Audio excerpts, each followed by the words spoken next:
Hi, hello, good morning to all. Welcome to Shanmugam IAS Academy. This is Ilakya. இன்னைக்கு நம்ம live செஷன்ல இணைஞ்சிருக்கோம். முதல் வகுப்பு தான் உங்களுக்கு இன்னைக்கு வந்து ஸ்டார்ட் ஆகுது. அதாவது ஹிஸ்டரியில நேற்று வந்து சயின்ஸ் கிளாஸ் ஸ்டார்ட் ஆயிடுச்சு. இன்னைக்கு வந்து இரண்டாவது நாள்ல வந்து பாத்தீங்கன்னா உங்களுக்கு வந்து இந்திய வரலாறும் பண்பாடும் அப்படிங்கிற டாபிக் தான் நம்ம இன்னைக்கு வந்து டாபிக் வைஸ்ல புதிய பாடத்திட்டத்துல இருக்கிற டாபிக் வைஸ்ல நம்ம போக போறோம். சரிங்களா? ஃபர்ஸ்ட் இதை ஸ்டார்ட் பண்றதுக்கு முன்னாடி நம்மளோட லைவ் கிளாஸ்ல என்னென்ன பெனிஃபிட் வந்து நீங்க அடைவீங்க, அதாவது எஸ்பெஷலி என்னோட கிளாஸ்ல நான் சொல்றேன்.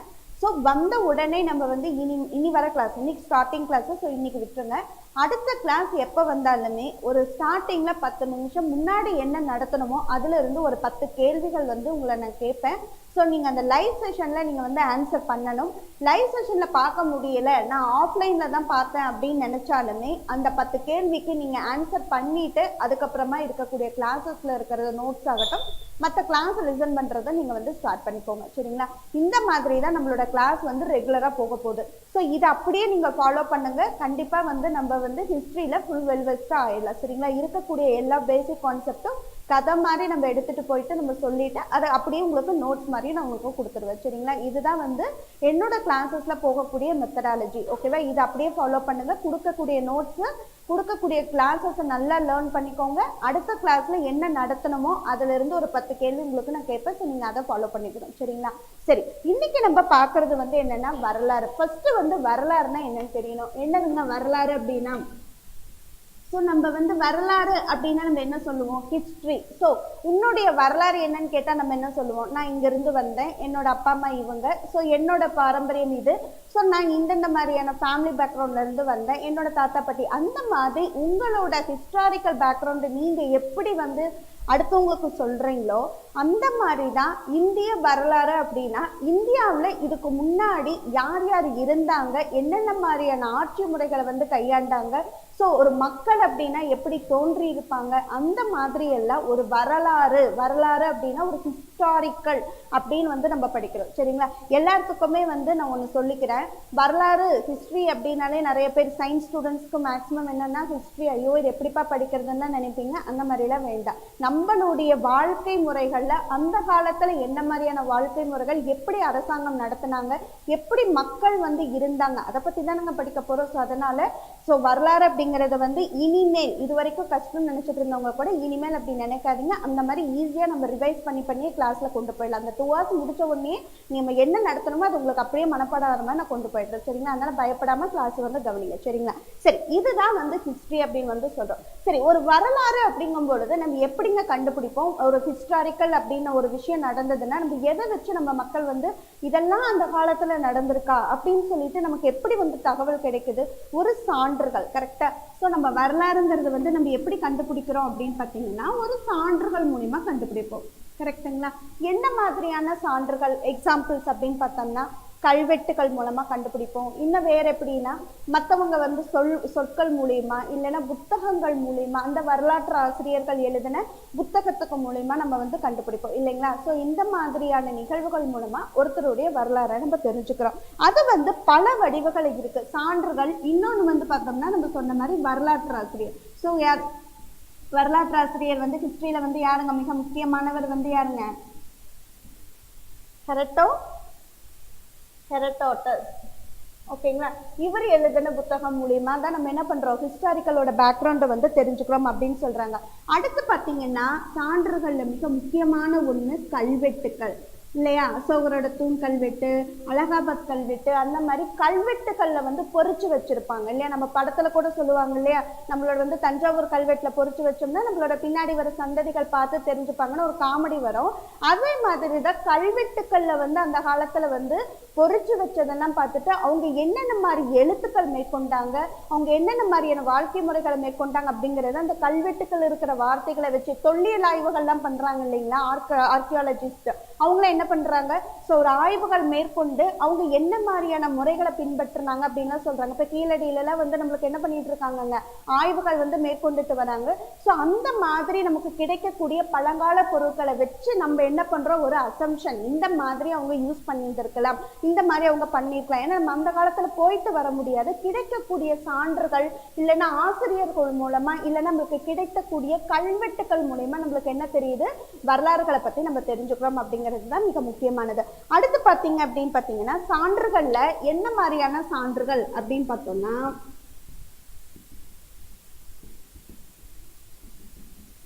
இலக்கிய சான்றுகள்,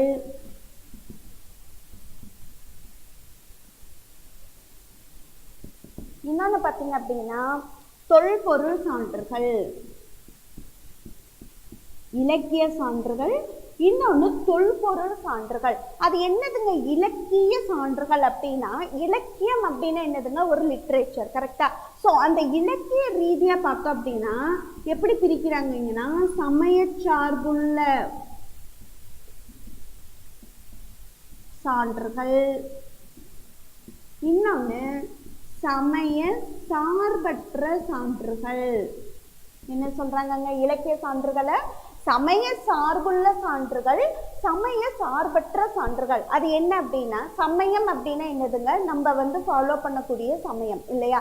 ஸோ சமயம் சார்ந்து அப்படின்னா ஒரு ரிலிஜியன் ரீதியாவோ ஒரு மத ரீதியாவோ அந்த மாதிரி சமயங்கள் சார்ந்து இருக்கக்கூடிய சான்றுகளை வச்சு நம்ம கண்டுபிடிக்கிறோம். இன்னொன்னு சமய சார்பற்ற சான்றுகள் அப்படிங்கிறது மாதிரி சொல்றாங்க, சரிங்களா? இந்த சமய சார்புள்ளதுல எதெல்லாம் நம்ம அடக்கலாம்? நம்ம சொன்னீங்க அப்படின்னா என்னென்னலாம் சொல்லுவீங்க? சமயங்கள் சார்ந்த அப்படின்னா நம்மளோட இந்து சமயம் அப்படின்னா இந்த மாதிரி தான் இருப்பாங்க, கிறிஸ்டியானிட்டினா இந்த மாதிரி இருப்பாங்க, முஸ்லிம் முகமதியர்கள்னா இந்த மாதிரி இருப்பாங்க. ஸோ அந்த மாதிரி இருக்கக்கூடிய ஒரு புராணங்கள் ஆகட்டும் வேதங்கள் ஆகட்டும் அந்த மாதிரி அந்த காலத்துல கிடைச்சதெல்லாம் சேர்ந்து வர்றது இதை வச்சு.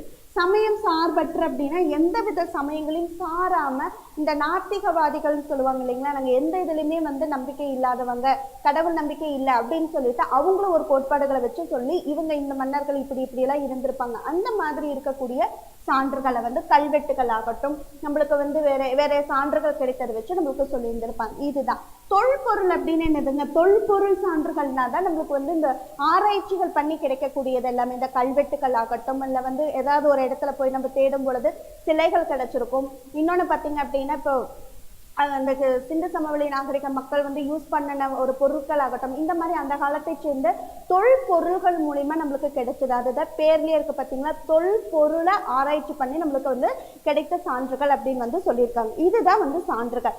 எக்ஸாக்டா வந்து பாத்தீங்க அப்படின்னா பரம்பரை கூறக்கூடிய வழக்கம் அப்படின்னு வந்து சொல்றாங்க. அதாவது பரம்பரை வழக்கம் கூறும் நூல். எக்ஸாக்டா நம்ம அப்படிதான் தெரிஞ்சிருக்கிறோம். ஏன்னா பரம்பரை அப்படின்னா என்ன அர்த்தங்க? இப்ப நம்ம வந்து நம்மளுடைய ஜெனரல் இல்லையா, நம்மளுடைய ஹைராரிக்கல், நம்ம அப்பா அம்மா தாத்தா பாட்டி அப்படித்தானே வழி வழியா வந்திருப்போம். ஸோ அந்த காலத்துல அப்படித்தானங்க அரச பதவியெல்லாம் ஏற்றிருந்தாங்க. ஸோ அந்த மாதிரி இருக்கக்கூடிய சான்றுகள் மூலயமா நம்ம வந்து ஹிஸ்டரி தெரிஞ்சுக்கிறோம். இன்னொன்னு சமகாலத்து வரலாறு நூல் அப்படின்னு சொல்றாங்க. என்னென்னது? பழங்கால பரம்பரை கூறக்கூடிய நூல் மூலியமா நம்ம தெரிஞ்சுக்கிறோம். இன்னொன்னு சமகாலத்து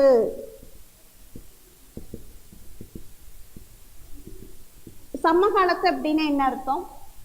இப்ப நம்ம ஒரு காலத்துல வாழ்ந்துட்டு இருக்கோம், நம்ம காலத்துல கிடைக்கக்கூடிய சான்றுகள். எக்ஸாம்பிள் கீழடியில நம்மளுக்கு அகழாய்வுகள் மேற்கொண்டுட்டு வருது, அங்க கிடைக்கக்கூடிய தொல்பொருள் சான்றுகள். அப்ப இதுக்கு முன்னாடி அதாவது நம்ம பெற்றோர்கள் இருக்கும் பொழுதும் ஆராய்ச்சிகளை ஈடுபட்டுட்டு தான் இருந்திருப்பாங்க. ஈடுபடாம இருந்திருப்பாங்களா? ஈடுபட்டுட்டு தானே இருந்திருப்பாங்க. ஸோ அந்தந்த காலத்துல கிடைக்கக்கூடிய ஆராய்ச்சிகளை வச்சுக்கிட்டு நம்ம கண்டுபிடிக்கிறோம் இல்லையா, அதுதான் சமகாலத்து சான்றுகள் அப்படின்னு சொல்றாங்க. புரியுது இல்லைங்களா? அடுத்து பாத்தீங்கன்னா அயல்நாட்டு குறிப்பு. அயல்நாட்டு குறிப்பு அப்படின்னா என்ன சொல்லலாம்? ஸோ அயல் நாட்டவர்கள்லாம் வந்து நம்மளுடைய ஆசிரியர்கள் பற்றி, ஸோ நம்மளுடைய ஹிஸ்ட்ரி, அதாவது வந்து என்னன்னா இப்படி இப்படி இந்த மன்னர்கள் இருந்தாங்க அந்த மாதிரி வந்து வெளிநாட்டவர்கள்லாம் நம்மளுக்கு வந்து கொடுக்கக்கூடிய குறிப்புகள், இது எல்லாம் வச்சுட்டு தான் நம்ம என்ன தெரிஞ்சுக்கிறோங்க? வரலாறுனா என்னன்னு தெரிஞ்சுக்கிறோம். இதுதான் வந்து பேசிக், ஓகேவா? இதை வச்சுட்டு தான் நம்ம வந்து வரலாறு அப்படின்னு நம்ம சொல்லிக்கிறோம். அடுத்து பார்த்தீங்க அப்படின்னா இதுல இந்த பழங்கால பரம்பரை கூறும் நூல் அப்படின்னு சொன்னேன் இல்லையா, அப்படின்னா என்னதுங்க? அந்த பரம்பரைகளை பத்தி நம்ம சொல்லக்கூடியது. இது எல்லாம் எந்த லாங்குவேஜ்ல எழுதுனாங்கிறது ரொம்ப முக்கியம். என்னென்ன லாங்குவேஜ் அப்படின்னு பாத்தீங்கன்னா சமஸ்கிருதம், பாலி, ஓகேங்களா? சமஸ்கிருதம், பாலி, அதுக்கப்புறமா தமிழ் லாங்குவேஜ். எந்தெந்த லாங்குவேஜ் வந்து எழுதியிருக்காங்க பரம்பரைகளை பத்தி? சமஸ்கிருதம் லாங்குவேஜ், பாலி லாங்குவேஜ், தமிழ் லாங்குவேஜ்ல வந்து எழுதியிருக்காங்க. மக்களுடைய பயன்பாட்டுக்கு தெரிஞ்சிருக்கணும் அப்படின்னு சொல்லிட்டு, ஓகேங்களா? இது வந்து நம்மளுக்கு இருக்கு. தென் வந்து பார்த்தோம்னா இலக்கிய சான்றுகள்ல நம்மளுக்கு வந்து இருக்கு. ஒன்னொன்னா நம்ம பார்க்கலாம். இலக்கிய சான்றுகள். இலக்கிய சான்றுகள்ல நம்ம என்ன சொன்னோம்? ஃபர்ஸ்ட் சமய சார்பு. சமய சார்புடைய அப்படின்னா சமயங்கள் சார்ந்து இருக்கக்கூடியதுன்னு சொன்னீங்கன்னா அதுல பாத்தீங்க என்ன அப்படின்னா 2 இதிகாசங்கள். இது அப்படியே எழுதி வச்சுக்கோங்க. ஏன்னா நம்மளுக்கு இப்ப டெப்தா தாங்க கேட்பாங்க. ஸோ பேசிக்ல இருந்து டெப்த் போடணும். எடுத்தோன்னே டெப்த்ன்னு சொல்லிட்டு இதெல்லாம் நம்ம எதுக்கு தெரிஞ்சுக்கணும்னு சொல்லக்கூடாது, சரிங்களா? ஆட்மன் அவுட்ல கூட கேட்கலாம். சமய சார்பு உடையதை கொடுத்துட்டு 3, மீதி 1 சமய சார்பு இல்லாததை கொடுத்து கூட கேட்பாங்க. ஸோ அதனால பேசிக்ல இருந்து நம்ம டெப்த் போனோம் அப்படின்னா நம்ம வந்து பயப்பட வேண்டாம், சரிங்களா? அதுக்காக தான் அப்படி போறது. சரி, ஓகே. சமயம் சார்பு அப்படின்னா 2 இதிகாசங்கள் இருக்கு இல்லையா? 2 இதிகாசங்கள். வேற என்ன சொல்லலாம்? 2 இதிகாசங்கள் அப்படின்னா என்ன சொல்லுவீங்க? ராமாயணம், மகாபாரதம் இல்லையா? அதுக்கப்புறமா பாத்தீங்கன்னா 4 வேதங்கள். என்னென்ன வேதங்கள்? ரிக், யஜுர், சாம, அதர்வன. இந்த மாதிரியான 4 வேதங்கள். ரிக், யஜுர், சாம, அதர்வன. ஓகேங்களா? அதுக்கப்புறம் என்ன சமயங்கள்? இதெல்லாம் வந்து சமயம் ரீதியானது இல்லைங்களா? அடுத்து பாத்தீங்க அப்படின்னா ஆரண்யம், உபநிடதங்கள். ஸோ இதில் நம்ம என்ன பண்ணாங்க? இந்த 3ஐயும் கொடுத்துட்டு இந்த 1க்கு பதிலாக வேற 1 கொடுத்து பொருந்தாததை தேர்வு செய்கன்னு கொடுக்கலாம், சரியா? அதனால தான் நான் இது தெளிவாக சொல்லியிருக்கேன். அப்போ சமயம் சார்ந்து அப்படின்னா என்னென்னா நம்மளுடைய ரிலீஜியன் ரீதியாக, நம்மளுடைய மதங்கள் ரீதியாக நம்மளுக்கு கிடைக்குது இல்லைங்களா? அதெல்லாம் தான் என்னது? சமயம் சார்புடையதுன்னு படித்தோம். 2 இதிகாசங்கள் வந்து என்னது? ராமாயணம், மகாபாரதம். நம்ம படிச்சிருப்போம் இல்லையா? ராமாயணம், மகாபாரதத்தெல்லாம் 4 வேதங்கள் இருக்கக்கூடியது வந்து என்னது? ரிக், யஜுர், சாம, அதர்வன. இந்த மாதிரியான 4 வேதங்களும் நம்மளுடைய சமயம் ரிலீஜியன் சார்ந்துதான் இருக்கு. ஆரண்யம், உபநிடதங்கள் இது எல்லாமே எதுக்குள்ள வருது? இலக்கிய சான்றுகள்ல சமய சார்புடைய சான்றுகளுக்குள்ள வருது. கான்செப்ட் புரியுது இல்லைங்களா? ஸோ இந்த பக்கம் ரஃப் பண்ணிடலாம் இல்லையா? இது எல்லாமே இது மிக முக்கியமானது. இந்த 4மே எந்த மொழிகள்ல எழுதியிருக்காங்கன்னு கேட்கலாம். என்ன மொழி அப்படின்னு பார்த்தீங்கன்னா சமஸ்கிருதம். என்ன மொழிங்க? சமஸ்கிருத மொழியில தான் வந்து எழுதியிருக்காங்க, சரிங்களா? அடுத்து பார்க்கலாம் வேதங்கள். ஸோ ஹிஸ்ட்ரினா இதுதான். யார் வந்து எது மூலியமா நம்ம வந்து ஹிஸ்ட்ரி வந்து தெரிஞ்சுக்கிறோம் அப்படின்னு சொல்லி படித்தோம். தென் இலக்கிய சான்றுகள்ல நம்மளுக்கு இருக்கக்கூடிய சான்றுகள் எல்லாமே நம்மளுக்கு அந்த காலத்துல சமஸ்கிருத மொழியில தான் எழுதி இருந்திருக்காங்க, சரிங்களா? அடுத்து என்ன அப்படின்னு பார்த்தீங்கன்னா வேற எது மூலியமா நம்ம தெரிஞ்சுக்கிறோம்? சமயம் சார்புடைய இலக்கியங்கள் மூலியமா நம்ம தெரிஞ்சுக்கிறோம். இன்னொன்று எது மூலியமா தெரிஞ்சுக்கிறோம்னா வேதங்கள். வேதம்னா என்னதுங்க? ஃபர்ஸ்ட் தமிழ்ல நம்ம வேதம்னா என்னன்னு சொல்லுவோம்? அறிவு. கரெக்டா?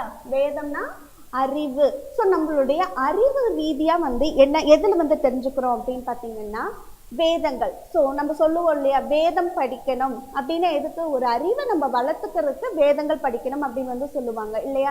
ஸோ வந்து முஸ்லிம்ஸ் வந்து குரான் சொல்லுவாங்க, கிறிஸ்டின்ஸ் வந்து பைபிள் வேதம். ஸோ வேதம் வாசிக்கிறோம். நம்ம வந்து பகவத்கீதை, ஹிந்து ரிலீஜியஸ். ஸோ ஒவ்வொருத்தரும் ஒவ்வொரு ரிலீஜியஸ் வந்து கடைசியா வந்து கடவுளை அடையக்கூடிய வழி தான் நம்ம அதில் படிப்போம். அதே மாதிரி தான் இந்த மாதிரியான வேதங்கள்ல அந்த காலத்து ஹிஸ்டரியில நம்ம என்ன தெரிஞ்சுக்கிறோம் அப்படின்னு பார்த்தீங்கன்னா அரசியல், வாழ்க்கை முறை, இது எல்லாம் நம்ம தெரிஞ்சுக்கிறோமாமா. அரசியல்,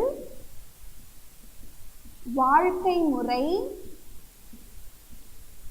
ஓகேங்களா? அரசியல், வாழ்க்கை முறை. இன்னொன்று என்ன தெரிஞ்சுக்கிறீங்கன்னா சமய நம்பிக்கை. நான் சொன்னதுதான். இந்த சமய நம்பிக்கை தான் நம்ம தெரிஞ்சுக்கிறது எது மூலியமா? அந்தந்த கம்யூனிட்டி, அந்தந்த ரிலீஜியஸுக்கு சேர்ந்த ஒரு சமய நம்பிக்கை. நம்மனா வந்து பகவத்கீதை படிப்பாங்க, ஹிந்து, கிறிஸ்டின்ஸ்னா பைபிள்ஸ் படிப்பாங்க. அந்தந்த சமயங்கள் இருக்கக்கூடிய நம்பிக்கைகளை வச்சு படிக்கிறது வந்து தெரிஞ்சுக்கிறோம். அப்போ வேதங்கள் அப்படிங்கிறது மூலியமா நம்ம என்னென்ன தெரிஞ்சுக்கிறோம்னா அந்த காலத்துல அரசியல். அரசியல் அந்த காலத்துல இல்லாம இருந்தது. மன்னர்கள் ஆட்சி பண்ணாங்க. ஸோ அவங்க எந்த விதமான முறைகளை வந்து கையாண்டாங்க, என்னென்ன மாதிரியான போர்கள் வந்து தொடுத்தாங்க, எந்த அரசர்கள் சிறந்து விளங்கினாங்க, இதெல்லாம் நம்ம எப்படி தெரிஞ்சுப்போம்? நம்மளுடைய அறிவு வளர்த்துக்கிறதுக்கு நம்ம வேதங்கள் படிச்சதை தெரிஞ்சுக்க முடியும். ஏன்னா ராமாயண மகாபாரதத்திலேயே நம்ம அதை தெரிஞ்சுக்கிறோமா இல்லைங்களா? அந்த மாதிரிதான். வாழ்க்கை முறை அப்படின்னாலும் அந்த மக்கள் எந்த மாதிரியான வாழ்க்கை முறைகள் வந்து இருந்தாங்க அப்படிங்கிறத நம்ம எப்படி தெரிஞ்சுப்போம்? அந்த மாதிரி வேதங்களை படிச்சீங்கன்னா அவங்களுடைய வாழ்க்கையை வந்து அர்ப்பணிச்சு நம்மளுக்கு சொல்லியிருந்திருப்பாங்க. இந்தந்த மாதிரியான வாழ்க்கை முறைகள் இருந்தாங்க, ஸோ இந்த மாதிரி பெண்கள்னா இப்படி இருந்தாங்க, ஆண்கள்னா இப்படி இருந்தாங்க, குழந்தைகள் எப்படி இருந்தாங்க, அவங்களுடைய கல்வி முறைகள் எப்படி இருந்துச்சு, இந்த மாதிரி எல்லாம் நம்ம படித்தோம். சமய நம்பிக்கை நான் சொன்னதுதான், ஒவ்வொரு ரிலீஜியஸ் ஒவ்வொரு இது வந்து சமயங்கள்ல வந்து நம்பிக்கை வச்சு படிக்கிறது. ஸோ இந்த மாதிரி வேதங்கள் மூலியமா நம்ம தெரிஞ்சுக்கக்கூடிய 3 விஷயங்கள் என்னதுங்க? அரசியல், வாழ்க்கை முறை, சமய நம்பிக்கை வந்து தெரிஞ்சுக்கிட்டோம். அடுத்து வந்து என்ன அப்படின்னு பாத்தீங்கன்னா சமய சார்பற்ற நூல்கள். இப்ப சமய சார்புடைய சான்றுகள்ல வந்து இதெல்லாம் படிச்சுட்டீங்க. இது வேதங்களும் சமயம் சான்றுகள் தான் இல்லையா?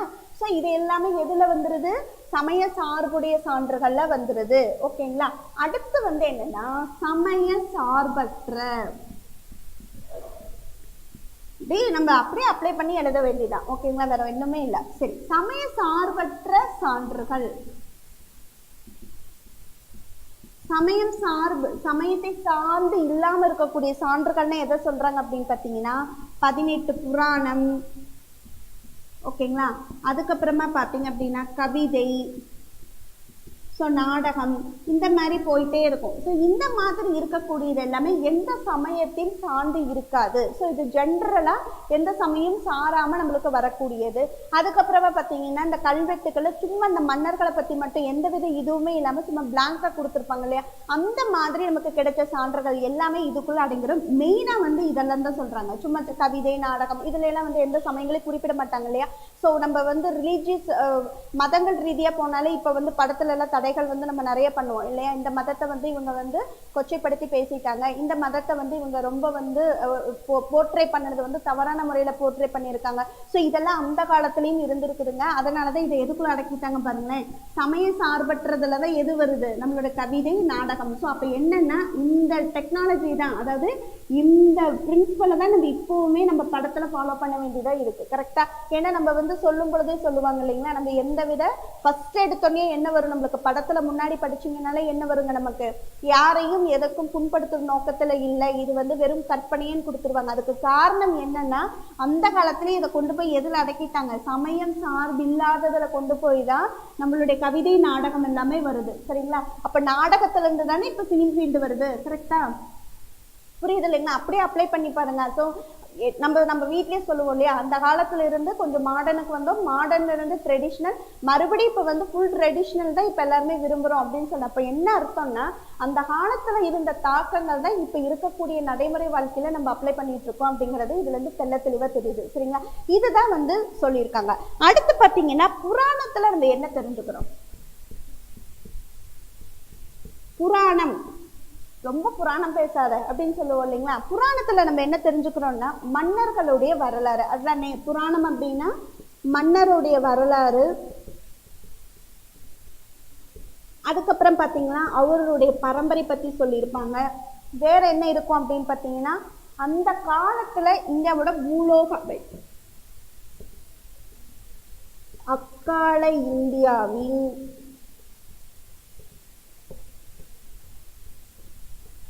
பூலோக அமைப்பு.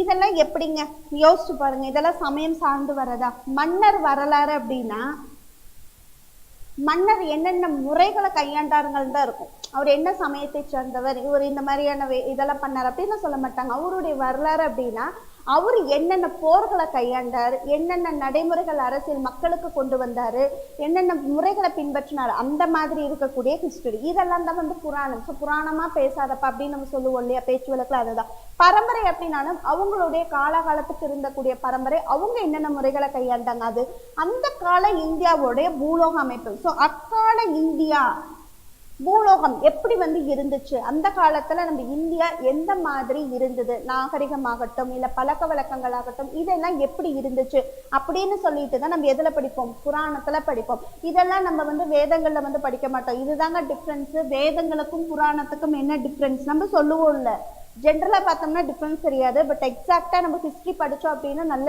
தெளிவா தெரிஞ்சுக்கலாம். வேதத்துக்கும் புராணத்துக்கு என்ன டிஃபரன்ஸ் அப்படின்னா, வேதங்கள் நம்மளுடைய அறிவை வளர்க்கறதுக்கு, ஸோ அவங்க அரசியலை தெரிஞ்சிருக்கணும், அவங்களுடைய வாழ்க்கை முறைகளை தெரிஞ்சிருக்கணும், அவங்க என்ன சமயம் கொண்டிருந்தாங்களோ அதுல என்ன நம்பிக்கை வச்சிருந்தாங்கன்னு தெரிஞ்சிருப்போம். அதே வந்து புராணம் அப்படின்னா என்னன்னா, புராண கதைகள் அப்படின்னா வளவளன்னு இருக்கும். அப்படி ஞாபகம் வைங்க. அப்ப எப்படி வளவளன்னு இருக்கும்? மன்னர் என்னென்ன பண்ணார், பிறப்பிலிருந்து இறப்பு வரைக்கும் அவர் வளர்ந்தார், பிடிச்சார், அரசியல் இது பண்ண அப்படின்னு சொல்லிட்டு அவருடைய வரலாறை வந்து படிப்போம். பரம்பரைகள், அவருடைய பரம்பரைகளை வந்து படிப்பீங்க. அந்த கால இந்தியா வந்து எப்படி பூலோக ரீதியா வந்து அமைஞ்சிருந்துச்சு, ஸோ என்னென்ன மாதிரியான முறைகள் வந்து நம்மளோட நாட்டில் கிடைச்சது, இன்னொன்று வந்து என்னென்ன கிடைச்சது நம்மளுக்கு, அது மெயின் இல்லையா. ஸோ அந்த காலத்துல சொல்லுவோம்ல, அந்த காலத்துல கிடைச்சதுல இந்த காலத்துல கிடைக்கல. ஸோ இந்த மாதிரியான டிஃப்ரென்ஷியேட் பண்ணி படிச்சீங்கன்னா இதுதான் வேதத்துக்கும் புராணத்துக்கும் உள்ள டிஃப்ரென்ஸ். கான்செப்ட் புரியுது இல்லைங்களா? நெக்ஸ்ட் வந்து என்ன அப்படின்னு பாத்தீங்கன்னா, இது அழிக்கலாம் இல்லையா, அப்படியே எழுதிக்கோங்க. ரொம்ப மிக மிக முக்கியமான ஒண்ணு. அப்படியே நான் பேசிக்ல இருந்து அதுக்கு தான் நான் போறதே.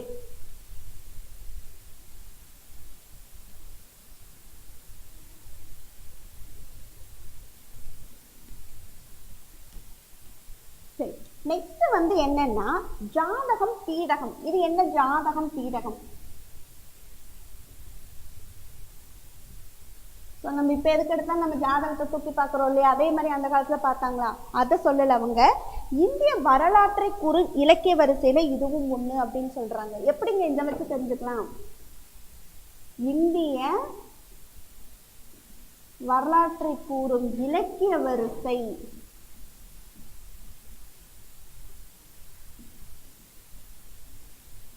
இலக்கிய வரிசையில இதுவும் ஒன்று. இப்போ ஒண்ணுமே இல்லை, நம்ம வந்து ஜாதகம் அப்படின்னு வந்து பார்க்கும் பொழுது வந்து ஒரு சில கட்டங்கள் வச்சு நம்ம வந்து அஸ்ட்ராலஜி வந்து பார்த்து சொல்லுவாங்க. பட் அந்த காலத்துல வந்து என்னன்னா அந்த ஜாதகங்கள் வச்சுதான் அந்த மன்னர்கள் வந்து முடியாத போறாங்களா இல்லையா அப்படி சிலப்பதிகாரத்திலே இருக்கும் இல்லைங்களா, நீங்க நாடாளுவீங்கன்னு சொல்லிட்டு சொன்னதை தெரிஞ்சுக்கிட்டு தான் அவர் வந்து போயிடுவாருன்னு சொல்லி நம்ம படிச்சிருப்போம் இல்லை இளங்கோடிகள். ஸோ அதே மாதிரி தான் என்னது, அந்த காலத்துல ஜாதகம் வச்சுட்டு தான் இந்த மன்னர் வந்து இப்படி இருக்கும் அப்படின்னு வந்து நம்மளுக்கு முன்னாடியே ப்ரெடிக்ஷன் பண்ணியிருந்தாங்க. ஏன் நம்மளுக்கு வந்து அழகா சொல்லணும்னா கிருஷ்ணரோட கதையே இருக்கு இல்லைங்களா. ஸோ அதெல்லாமே வந்து ஒரு அசரீரி வந்து சொல்றது அதெல்லாமே. ஸோ அந்த அசரீரி சொல்றது என்ன சொல்லும், முன்னாடியே ப்ரெடிக்ஷன் பண்ணி உங்களுக்கு பிறக்கக்கூடிய குழந்தை வந்து குழந்தைனால அவங்க மாமாக்கு ஆபத்து. ஸோ இந்த மாதிரி எல்லாமே ப்ரெடிக்ஷன், ப்ரீ ப்ரெடிக்ஷன் அப்படின்னு தான் சொல்லுவாங்க. ஸோ இந்த ஜாதகம் பார்த்தீங்க அப்படின்னா அந்த காலத்துல வந்து இருக்கக்கூடிய இந்த ஓலைச்சுவடிகள் இருக்கக்கூடிய மன்னர்களுடைய குறிப்புகள் எல்லாமே பார்த்து இப்படி எல்லாம் நம்மளுக்கு இருந்திருக்கலாம். ஸோ வரலாறாகட்டும் சயின்டிஸ்ட் ஆகட்டும் எல்லாமே வந்து அவங்களுடைய ஆராய்ச்சிகள்ல கண்டுபிடிச்சது தான். ஓகேங்களா, ஒரு சில இதை உங்களால ப்ரூவ் பண்ண முடியும், ஒரு சில இது இருந்திருக்கலாம் செஞ்சிருக்கலாம் அப்படின்னு சொல்லிட்டு சொல்லுவாங்க இல்லையா. ஸோ அந்த மாதிரி எல்லாமே ஒரு ப்ரீ டிஃபைன்ட் அப்படின்னு தான் சொல்றாங்க. ஸோ இந்த மாதிரி இதுவும் கூட இலக்கிய வரிசையில தான் கொண்டு வந்து சேர்க்கிறாங்க. கேட்கலாம் இல்லையா, ஜாதகம் நம்ம அந்த இடத்துல நம்ம ஹிஸ்டரி கொஸ்டின் கேட்டா யோசிக்க மாட்டோம் இல்லைங்களா. ஸோ அப்ப இந்திய வரலாற்றை கூறும் இலக்கிய வரிசையில ஜாதகத்தையும் வந்து அவங்க அடக்குறாங்க. இதுல நம்ம என்ன தெரிஞ்சுக்கிறோம் அப்படின்னு பாத்தீங்கன்னா, ஜாதகம் பீடகம் மூலியமா பார்த்து என்ன தெரிஞ்சுக்கிறீங்கன்னா, பௌத்த சமய வரலாறு. எந்த சமயத்தை தெரிஞ்சுக்கிறீங்க? பௌத்த சமய வரலாறு மற்றும் அந்த சமயத்தோடைய ஒழுக்குமுறை.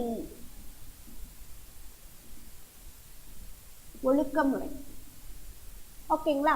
ஸோ பௌத்த சமயம் மிக மிக முக்கியமானது. நீங்க எந்த சமயத்தை தெரிஞ்சுக்கிறதுக்காக இது யூஸ் பண்ணியிருக்காங்க அப்படின்னு கேட்டாங்கன்னா, எந்த சமயம், பௌத்தம் இதெல்லாம் நமக்கு வந்து இருக்கு இல்லையா. ஸோ புத்த சமயம் சமண சமயம் சொல்லிட்டல.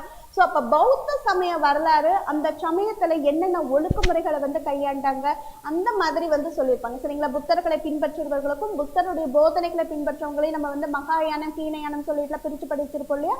அதே மாதிரி அதை எல்லாமே நம்ம தெரிஞ்சுக்கிறதுக்கு எல்லாமே இந்த ஜாதகம் பீடகம் அப்படிங்கிற ஒரு இலக்கிய சான்றுகள் வந்து பயன்பட்டுச்சு அப்படின்னு வந்து சொல்லியிருக்கிறது ஒரு புது இன்ஃபர்மேஷன் தான். சரிங்களா. அடுத்து பாத்தீங்கன்னா 2 இதிகாசங்களை பத்தி சொன்னோம். என்னென்ன இதிகாசம் நம்ம படிச்சோம்? ராமாயணம், இன்னொன்னு வந்து மகாபாரதம். இதுக்கு வந்து என்ன சொல்றாங்க அப்படின்னா வம்சங்களா பிரிக்கிறாங்க. தீப வம்சம், இன்னொன்னு மகாவம்சம். ஓகேங்களா. இந்த 2 நம்ம எதுக்குங்க தெரிஞ்சிருக்கணும் அப்படின்னு பாத்தீங்கன்னா, இலங்கைக்கும் நம்ம இந்தியாவுக்கும் என்ன விதமான தொடர்பு? கண்டிப்பா அது இல்லையா? ஹனுமன் வந்து என்ன பண்ணாரு, இலங்கையில வந்து இந்த ராதை வந்து இது பண்ணி சீதா பிராட்டி வந்து இது பண்ணி சொல்லுவாங்க இல்லையா, அந்த கதைகள் நம்ம படிச்சிருப்போம் தமிழ்ல, அது இந்த இடத்துல தேவையில்லை. ஸோ அந்த மாதிரி இலங்கைக்கும் இந்தியாவுக்கும் எப்படி வந்து நம்மளுக்கு வந்து ஒரு தொடர்பு இருந்துச்சு அப்படிங்கிறத நம்ம எது மூலியமா தெரிஞ்சுக்கிறோம்? இந்த மாதிரியான இதிகாசங்கள் படிச்சு தானே தெரிஞ்சுக்கிறீங்க. ஸோ அதை தான் வந்து சொல்லியிருக்காங்க தீப வம்சம் மகாவம்சம் அப்படின்னு வந்து சொல்லியிருக்காங்க. இதை படிக்கிறதுக்கு காரணம் வந்து என்ன, ஒய் படிக்கணும், ஏன் படிக்கணும், ஏன் இதை படிக்கணும் அப்படின்னா, இந்தியாவுக்கும் என்ன இந்தியாங்க, இந்தியாவிற்கும் இலங்கைக்கும் உள்ள தொடர்பை அறிய. ஓகேங்களா? இந்தியாவுக்கும் இலங்கைக்கும் என்ன விதமான தொடர்பு இருந்துச்சு, ஸோ அதை தெரிஞ்சுக்கிறதுக்கு தான் நம்ம இதை வந்து படிக்கிறோம் அப்படின்னு வந்து சொல்லியிருக்காங்க. சரிங்களா? இதுதான் வந்து சொல்லியிருக்காங்க. இது வந்து இந்த இரண்டுமே எந்த மொழியில வந்து எழுதுனது அப்போ அப்படின்னு பார்த்தீங்கன்னா பாலி அப்படிங்கிற மொழியில தான் எழுதியிருக்கிறதா சொல்றாங்க. சரிங்களா? பாலி மொழியில், அதாவது இந்த தீபவம்சம் மகாவம்சமான ராமாயண மகாபாரதம் எல்லாமே வந்து பாலி மொழியில எழுதியிருக்கு. சரிங்களா? மகா அப்படின்னு என்னதுங்க, பெருசு அப்படின்னு சொல்லுவோம் இல்லையா, அப்ப பெரிய வம்சம், அந்த வம்சத்துடைய மிகப்பெரிய கதைகள் எல்லாம் சொல்லக்கூடியதுலதான் மகாபாரதம், அதாவது அது வந்து மகாவம்சம் அப்படின்னு வந்து சொல்லியிருக்கிறாங்க. ஓகேங்களா? அடுத்து இன்னொன்னு என்னதுங்க, சமகாலத்து, இப்ப வந்து பழங்காலத்து பரம்பரை வச்சு நம்ம எப்படியெல்லாம் வந்து வரலாறுகளை நம்ம தெரிஞ்சுக்கிட்டோம் அப்படிங்கறத படிச்சோம். இப்போ சமகாலத்து சான்றுகள் என்னதுங்க, சமகாலத்து சான்றுகள். சமகாலத்து வரலாற்று சான்றுகள் மிக மிக முக்கியமான ஒன்று. அழிக்கலாம் இல்லையா? இதுல ரெண்டு தான் சொன்னோம் இல்லையா, ராமாயண மகாபாரதம் தீபவம்சம் மகாவம்சம் அப்படின்னு சொல்லிட்டு படிச்சோம், வேற ஒன்றும் சொல்லல. இதுல வந்து நான் எழுதி போட்டுட்டு உங்களுக்கு வந்து ஈஸியா சொல்லித்தரேன் பாருங்க. சமகாலத்து சான்றுகள் அப்படிங்கறது வந்து என்ன சொல்றாங்க அப்படின்னா, இந்த காலத்துல நம்ம எப்படி வந்து நம்ம கண்டுபிடிக்கிறோம்,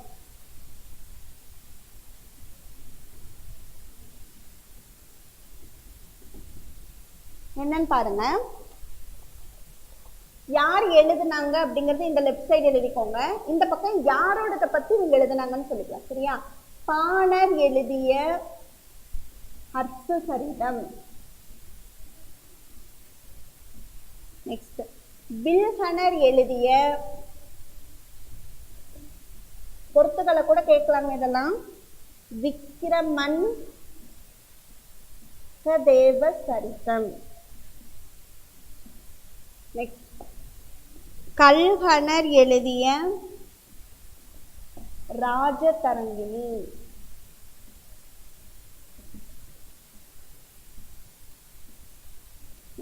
கௌடில்யர். கௌடில்யர் அப்படின்னா விஷ்ணுகுப்தர். அம்மா விஷ்ணுகுப்தர் எழுதிய அர்த்த சாஸ்திரம்.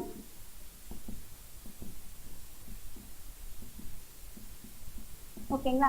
இது மூலியமா தான் வந்து சமகாலத்துல சான்றுகள் வந்து கிடைக்கலாம். இப்போ ஒண்ணுமே இல்லைங்க, ஹட்சர் வந்து அந்த காலத்துல வாழ்ந்தார், அவருடைய சரிதங்கள் நம்மளுக்கு வந்து எப்படி கிடைக்கும், சமகாலத்துல இருக்கக்கூடிய ஒருத்தர் எழுதணும். அவர் யார் அப்படின்னா பாணர்.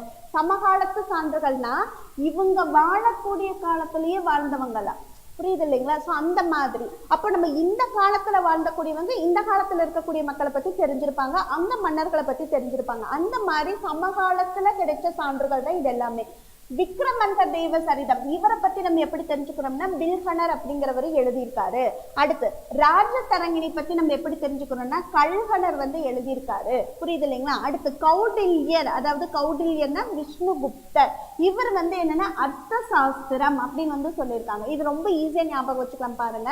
ஹர்ஷ சரிதம் அப்படிங்கிறது யார் எழுதியிருக்காங்கன்னா பாணர். ஓகேங்களா? பானையில வந்து நம்ம என்ன பண்ணுவோம்னா ஹர்ஷ, அதாவது நம்ம ஏதாவது ஒண்ணு வந்து என்ன சொல்லுவாங்கன்னா, அந்த காலத்துல தண்ணி எல்லாம் சேர்த்து வைப்பாங்க இல்லைங்களா, ஸோ தண்ணி எல்லாம் மோண்டு வைக்கும் பொழுது நம்ம வந்து அதை பத்திரமா பானையில வந்து பார்த்துப்போம். ஸோ அப்ப வந்து பாணர் எழுதுனது ஹர்ஷா.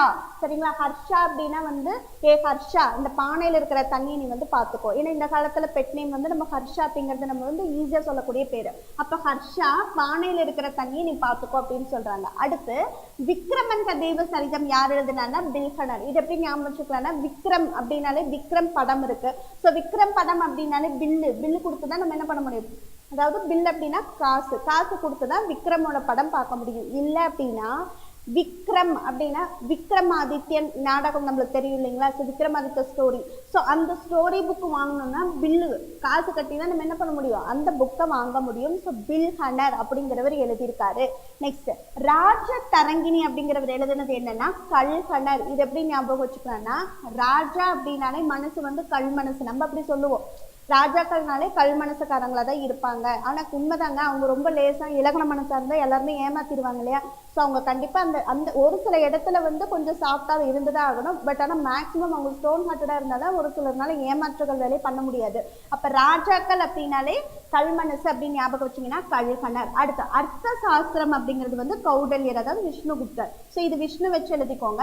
அர்த்த சாஸ்திரம், ஸோ நம்மளுடைய சாஸ்திரங்கள் எல்லாம் சொன்னது யார் அப்படின்னா விஷ்ணு அப்படின்னு ஞாபகம் வச்சுக்கோங்க. விஷ்ணுவான கடவுள் அப்படின்னு ஞாபகம் வச்சுக்கோங்க.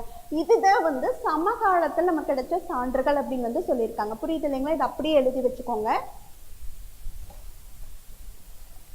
சரி, ஹர்ஷ சரிதம்ல என்ன தெரிஞ்சுக்கிறீங்க? இந்த சைடு எழுதுவா. ஹர்ஷ சரிதம் அப்படின்னா என்னதுங்க? ஹர்ஷருடைய சரிதங்கள், அவர் வந்து பெற்ற வெற்றிகள். சரிங்களா? ஹர்ஷரது வெற்றி இதெல்லாம் ஒவ்வொரு இதை தலைவரை படிக்கும் போது நம்ம படிப்போம். ஸோ அரசர்களை பத்தி இப்ப சும்மா தெரிஞ்சுக்கோங்க. அதுக்கப்புறம் வந்து சமகாலத்து சமுதாய வாழ்க்கை முறை.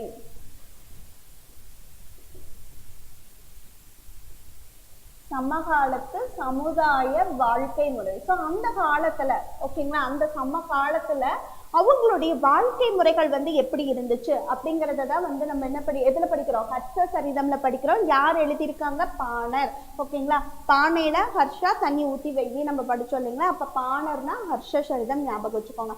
அடுத்து வந்து விக்ரமன் சிவ சரிதத்துல என்ன தெரிஞ்சுக்கிறீங்க அப்படின்னு பாத்தீங்கன்னா, யசோத் மனு உடையவும் விக்ரமாதித்யனுடையவும் இவங்களுடைய வெற்றி. சரிங்களா? யார் யாரோட வெற்றியை வந்து படிக்கிறோம்? யசோத் மனுடையோட வெற்றியும் விக்ரமாதித்தனுடைய வெற்றியும் பத்தி படிக்கிறது தான் எதுல இருக்கு? விக்ரமன் தேவ சரிதத்துல இருக்கு. யார் எழுதியிருக்கா? விக்ரமாதித்த ஸ்டோரி படிக்கணும்னா நம்ம கடையில போய் பில் போட்டீங்கன்னா தான் அந்த புக்கு தருவாங்க. ஸோ அதனால பில் ஹனர். ஓகேவா? அடுத்து ராஜ தரங்கணி படிச்சீங்கன்னா என்ன தெரிஞ்சுக்கலாம் அப்படின்னு பாத்தீங்கன்னா, கனிஷ்கர் வரலாறை பத்தி தெரிஞ்சுக்கலாம்னு சொல்றாங்க. ஓகேங்களா? கனிஷ்கருடைய வரலாறு அறிஞ்சுக்கலாம். அப்போ கனிஷ்கருடைய வரலாறு அறியறதுக்கு இந்த நான்குல நம்ம எது தெரிஞ்சிருக்கணும்? ராஜ தரங்கணி. சரிங்களா? கனிஷ்கர் அவர் வந்து மிகப்பெரிய பிரபலமான ஒருத்தர் இல்லையா? சோ கனிஷ்கரை பத்தி தெரிஞ்சுக்கணும், அந்த ராஜாவை பத்தி தெரிஞ்சுக்கணும். ஞாபகம் வச்சுக்கோங்க. இப்படி ஞாபகம் வச்சுக்கோங்க. கனினா வந்து நம்ம சொல்லுவோம்ல சாஃப்ட் ஹார்ட்டர் இல்லையா? கனி ரொம்ப கனிஞ்சவங்க பாவங்கன்னு சொல்லுவோம். ஸோ கனிஷ்கர் அப்படிங்கிறது வந்து ராஜா. கரெக்டா? ஸோ ராஜா வந்து இந்த கனி மாதிரி இருக்கணுமா? இருக்கக்கூடாது. எப்படி இருக்கணும்? கல் மனசா இருக்கணும். மூணு ஞாபகம் வச்சுக்கிட்டீங்கன்னா ஈஸி. ஓகே, ஒரு ராஜா வந்து எப்படி இருக்கணும்னா ரொம்ப கனிந்தவரா இருக்கக்கூடாது, கல் மனசோட இருக்கணும். அப்ப என்னது? ராஜ தரங்கிணி அப்படிங்கிறது யாரை பத்தி நூல் நம்ம தெரிஞ்சுக்கிறோம்? கனிஷ்கரோட வரலாறை தெரிஞ்சுப்போம். அதை எழுதினவர் யாருன்னா கல்ஹனர். புரியுது இல்லைங்களா? இப்படி ஞாபகம் வச்சுக்கோங்க. புரியுதா? ஸோ ராஜா அப்படிங்கிறவரு ரொம்ப கனி மாதிரி சாஃப்டாலாம் இருக்கக்கூடாது, ஸ்டோன் ஹார்ட்டடா இருக்கணும்னு சொல்லிட்டு சொல்றாங்க அப்படின்னு ஞாபகம் வச்சுக்கோங்க. புரியுது இல்லைங்களா? அடுத்து பாத்தீங்க அப்படின்னா கௌடல்யர். அர்த்த சாஸ்திரத்துல நம்ம என்ன தெரிஞ்சுக்கிறோம் அப்படின்னு பாத்தீங்கன்னா, மௌரியருடைய ஆட்சி முறை. சரிங்களா? மௌரியர் ஆட்சி முறையை அறிய ஒரு சிறந்த இலக்கிய கருவூலம். சிறந்த இலக்கிய கருவூலம். அப்ப கேட்கலாம் இல்லையா? மௌரியரோட ஆட்சி முறை அறிய சிறந்த இலக்கிய கருவூலம் எது அப்படின்னு கேட்டாங்கன்னா எதுங்க? அர்த்த சாஸ்திரம். இந்த மாதிரி கொஸ்டின்லாம் வந்திருக்கு நம்மளுக்கு. சரிங்களா? ஸோ இப்போ என்னன்னா நம்ம ரொம்ப ஈஸியா ரிவைஸ் பண்ணிடலாம் பாருங்க. சமகாலத்து சான்றுகள் அப்படின்னா என்னதுங்க? ஹர்ஷா, பானையில் அப்படியே ரிவைஸ் பண்ணுங்க. கூடவே திரும்பி நம்ம படிச்சுக்கலாம்னா நினைக்காதீங்க. நான் சொல்ல திருப்பி சொல்றது காரணம் அதுதான். ஒன்ஸ் அந்த 2 hours ஸ்பெண்ட் பண்றீங்கன்னா 2 hours என்னை பொறுத்த வரைக்கும் ஸ்டூடெண்ட்ஸ் ஃபுல்லா மனப்பாடம் ஆயிடணும். அதுக்காக நான் திரும்ப சொல்றது. சரிங்களா? ஓகே, ஸோ என்னதுங்க? ஹர்ஷா பானையில தண்ணி வை. காரிகையி. அப்ப பாணர் எழுதிய ஹர்ஷர் சரிதத்துல என்ன தெரிஞ்சுக்கிறோம்? ஹர்ஷருடைய வரலாறை தெரிஞ்சுக்கிறீங்க. அந்த காலத்துல சமயம் எப்படி இருந்துச்சு, அவங்களுடைய வாழ்க்கை முறைன்னு பத்தி தெரிஞ்சுக்கிறோம். தென் பில்ஹனர் என்ன எழுதியிருக்காரு? பில் எதுக்கு போடுறீங்க? விக்ரமாதித்ய ஸ்டோரி புக்கு வாங்குறீங்க. ஸோ விக்ரமன் தேவ சரிதம். இதுல யாரை பத்தி தெரிஞ்சுக்கிறோம் அப்படின்னா யசோத்மனுடையனுடையதும் விக்ரமாதித்தனுடைய வெற்றிகளை பத்தி அறிஞ்சுக்கிறீங்க. கல்ஹனர், கல் அப்ப ஸ்டோன் ஹார்ட்டட். ராஜா அப்படின்னா ரொம்ப கனிஞ்ச மனசோட இருக்காரு, பட் ஆனா ஸ்டோன் ஹார்ட்டடா இருக்கணும். சோ கல்ஹனர் வந்து எதை எழுதியிருக்காரு? ராஜா தரங்கிணி அப்படிங்கறது எழுதியிருக்காரு. இதுல என்ன தெரிஞ்சுக்கிறோம்? கனிஷ்கருடைய வரலாறு நம்ம அறிஞ்சுக்கிறோம். கான்செப்ட் புரியுது இல்லைங்களா? அடுத்து கௌடில்யர் அப்படிங்கிறது விஷ்ணுகுப்தர். ஓகேவா? விஷ்ணுகுப்தர் தான் வந்து கௌடில்யர். சோ இவர் என்ன எழுதியிருக்காருன்னா அர்த்த சாஸ்திரம். சோ அர்த்தமான சாஸ்திரத்தை யாரு கொடுத்திருக்காரு? விஷ்ணு பகவான் கொடுத்திருக்காரு. எதுக்கு? இதுல யாரை தெரிஞ்சுக்கிறீங்க அப்படின்னு பாத்தீங்கன்னா மௌரியரோட ஆட்சி முறை வந்து அறிஞ்சுக்கிறீங்க. தெளிவு இல்லையா? அவ்வளவுதான். Very good. நெக்ஸ்ட் அழிச்சிடலாம் இல்லைங்களா? Okay. Maximum live class miss பண்ணாம உட்காந்து பாருங்க. ஏன்னா அப்பதான் வந்து நம்மளுக்கு கொஞ்சம் நல்லா இருக்கும். அதுக்கப்புறம் நீங்க ஆஃப்லைனா பாக்குறதுக்கும் லைவ்ல பார்க்கும்போது கிளாஸ்ல எப்படி இன்ட்ராக்ஷன் இருக்குமோ அதே மாதிரி இருக்கும். போன்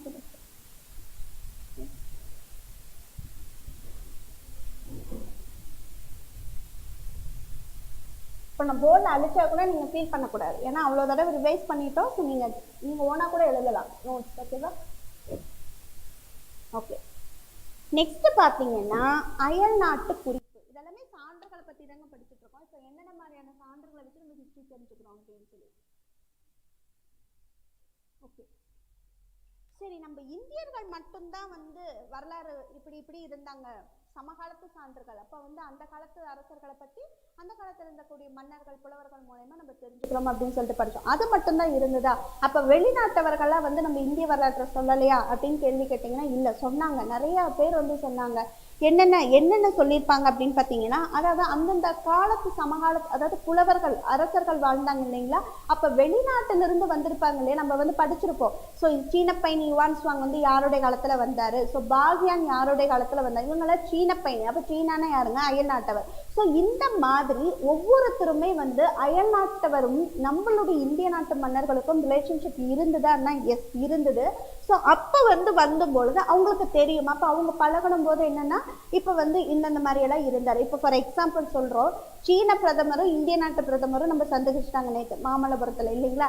ஸோ அப்போ அடுத்த ஒரு ஜென்ரேஷன்ல நம்ம சொல்லும் பொழுது அப்போ வெளிநாட்டவருக்கும் நம்ம நாட்டு பிரதமருக்கும் தொடர்பு இருந்தது, ஆப்வியஸ்லி இருந்தது இல்லைங்களா? ஸோ அப்போ இப்போ சீன பயணி வந்திருக்காரு, அவருக்கு வந்து என்னென்ன சீன பிரதமர் சரிங்களா, பயணின்னு வந்திருக்கு, சீன பிரதமர் வந்திருக்காரு. அப்புறம் அவருக்கு வந்து இருந்திருந்த காலகட்டத்தில் நம்ம இந்தியாவோட பெருமைகள் ஆகட்டும், நம்ம மாமல்லபுரத்துக்கு வர்றாரு. அப்போ மாமல்லபுரத்தில் பல்லவர்களோட ஆட்சி முறைகளை வந்து தெரிஞ்சிருப்பாரு. இன்னொன்று வந்து மோடி வந்து என்னென்ன மாதிரியான அரசியல் கொள்கைகளை வந்து இங்கே வச்சுட்டு ஃபாலோ பண்ணிட்டு இருக்காரு, அந்த மாதிரி அரசியல் நுணுக்கங்களும் தெரிஞ்சிருப்பாங்க. ஆஸ் யூஷுவல் இன்னொன்று என்ன தெரிஞ்சிருப்பாங்க, இந்த நாட்டில் என்ன ஸ்பெஷாலிட்டி கண்டிப்பாக தெரிஞ்சிருப்பாரு இல்லைங்களா?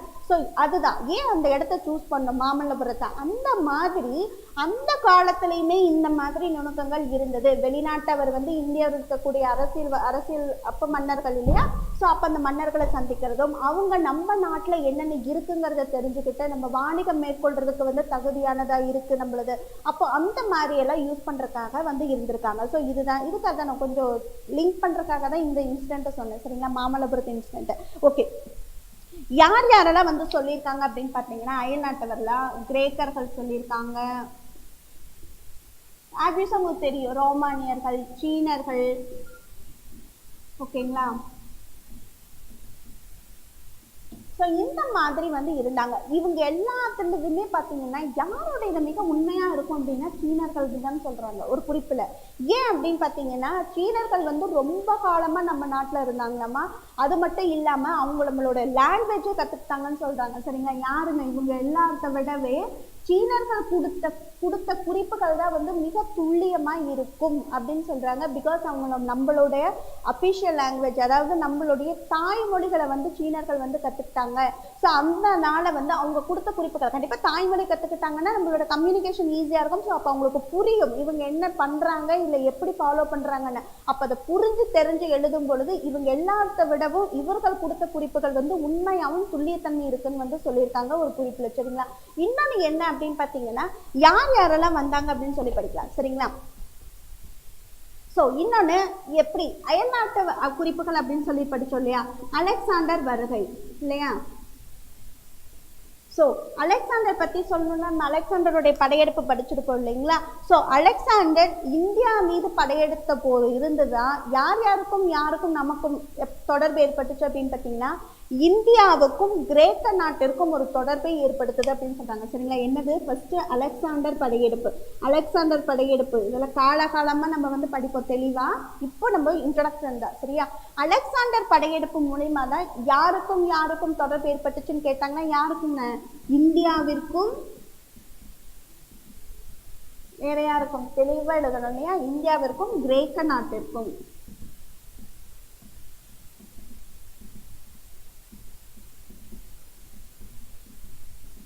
ஓகேங்களா. இந்தியாவிற்கும் கிரேக்க நாட்டிற்கும் தொடர்பு யாருடைய காலத்துல ஆட்சிக்கு அப்புறமா வந்துச்சு அப்படின்னா, அதாவது ஆட்சி காலம்ல யாருடைய படையெடுப்புக்கு அப்புறம், முகமது கஜினி இந்த மாதிரி நிறைய பேர் படையெடுத்தாங்க இல்லையா, அதுல யாருன்னு பாத்தீங்கன்னா அலெக்சாண்டர் படையெடுப்புக்கு அப்புறமா தான் நமக்கு வந்து ஒரு தொடர்பு ஏற்பட்டது அப்படின்னு வந்து சொல்றாங்க. அடுத்து பாத்தீங்கன்னா வேற என்ன அயல்நாட்டவரோட குறிப்புல நம்ம தெரிஞ்சுக்கிறோம் அப்படின்னு பாத்தீங்கன்னா, மெகஸ்தனிஸ் அப்படிங்கிறவர் ஒருத்தர் இல்லையா. ஸோ ஃபர்ஸ்ட் அலெக்சாண்டர் படையெடுப்பு படிச்சிங்க. அடுத்து மெகஸ்தனிஸ் அப்படிங்கிறவர் வந்து யாருடைய அவைக்கு வந்தாங்க. மெகஸ்தனிஸ் பற்றி சொல்லணும்னா அவருடைய புகழ்பெற்ற நூல் நம்ம எல்லாத்துக்குமே தெரியும், என்னதுங்க? இண்டிகா. ஆனால் அந்த இண்டிகா அப்படிங்கிற நூல் வந்து காலத்தில் வந்து அழிஞ்சிருச்சாமா. அப்போ அந்த நூல்ல கிடைச்ச மேற்கோள்கள் எல்லாம் வச்சு நிறைய அறிஞர்கள் நிறைய தத்துவியலர்கள் என்ன பண்ணாங்கன்னா, அவங்க இப்ப இண்டிகால வந்து இப்போ எல்லாமே அழிஞ்சு போச்சு, வெள்ளத்தால அழிஞ்சிருச்சு, காலம் போக போக அவங்களுக்கு அழிஞ்சிருச்சு. அப்போ அங்கங்க கிடைக்கும் இல்லையா ஒரு சில தகவல்கள், அதை வச்சுட்டு ஒரு சிலர்லாம் வந்து மேக் பண்ணிட்டு இருந்தாங்க. அதுல மிக துல்லியமா, அதை துல்லியம் சொல்ல முடியாது, ஓரளவுக்கு வந்து மேட்சா இருக்கிறது யாரு அப்படின்னு பாத்தீங்கன்னா, கௌடில்யர் அப்படிங்கிறவர் கொடுத்த சான்றும் அந்த மெகஸ்தனிஸ் எழுதின இண்டிகா புக்ல இருக்கு இல்லையா, அதனுடைய குறிப்புகளும் ஒத்து போயிருக்கு அப்படின்னு வந்து சொல்றாங்க. நிறைய பேர் ட்ரை பண்ணாங்க, பட் யாருடைய இதை ஒத்து போச்சு அப்படின்னு கேட்டாங்கன்னா யாருதுங்க? மெகல்டெல்லியர். ஓகேவா. இது ஒண்ணு முக்கியமானது. நெக்ஸ்ட், மெகஸ்தனிஸ் யாருடைய அவைக்கு வருவாருங்க? நமக்கு எல்லாத்துக்குமே தெரியாருங்க, சந்திரகுப்தரா சமுத்திரகுப்தரா. ஸோ யாருடைய அவைக்கு வராரு? சந்திரகுப்தர். ஓகேங்களா. சந்திரகுப்த மௌரியரோட அவைக்கு தான் வராரு. கொஞ்சம் தெளிவா படிச்சுக்கணும், நம்ம மாத்திடக்கூடாது. ஸோ சந்திரகுப்தர் மௌரிய அறைக்கு தான் இவர் வருவார்.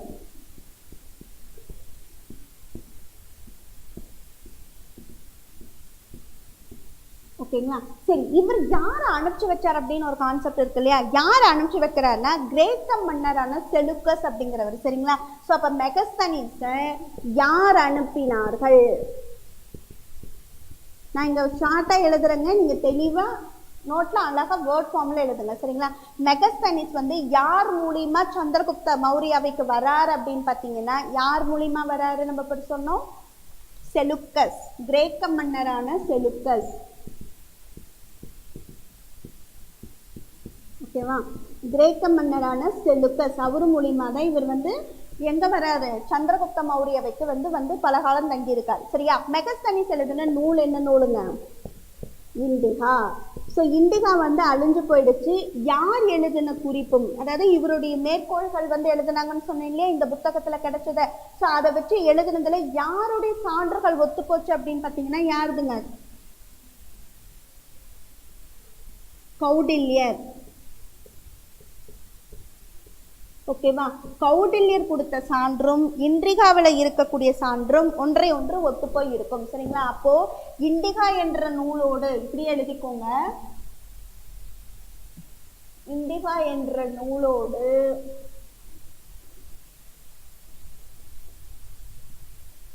ஒத்து போனது யாருடைய சான்று அப்படின்னா கௌடில்யர்.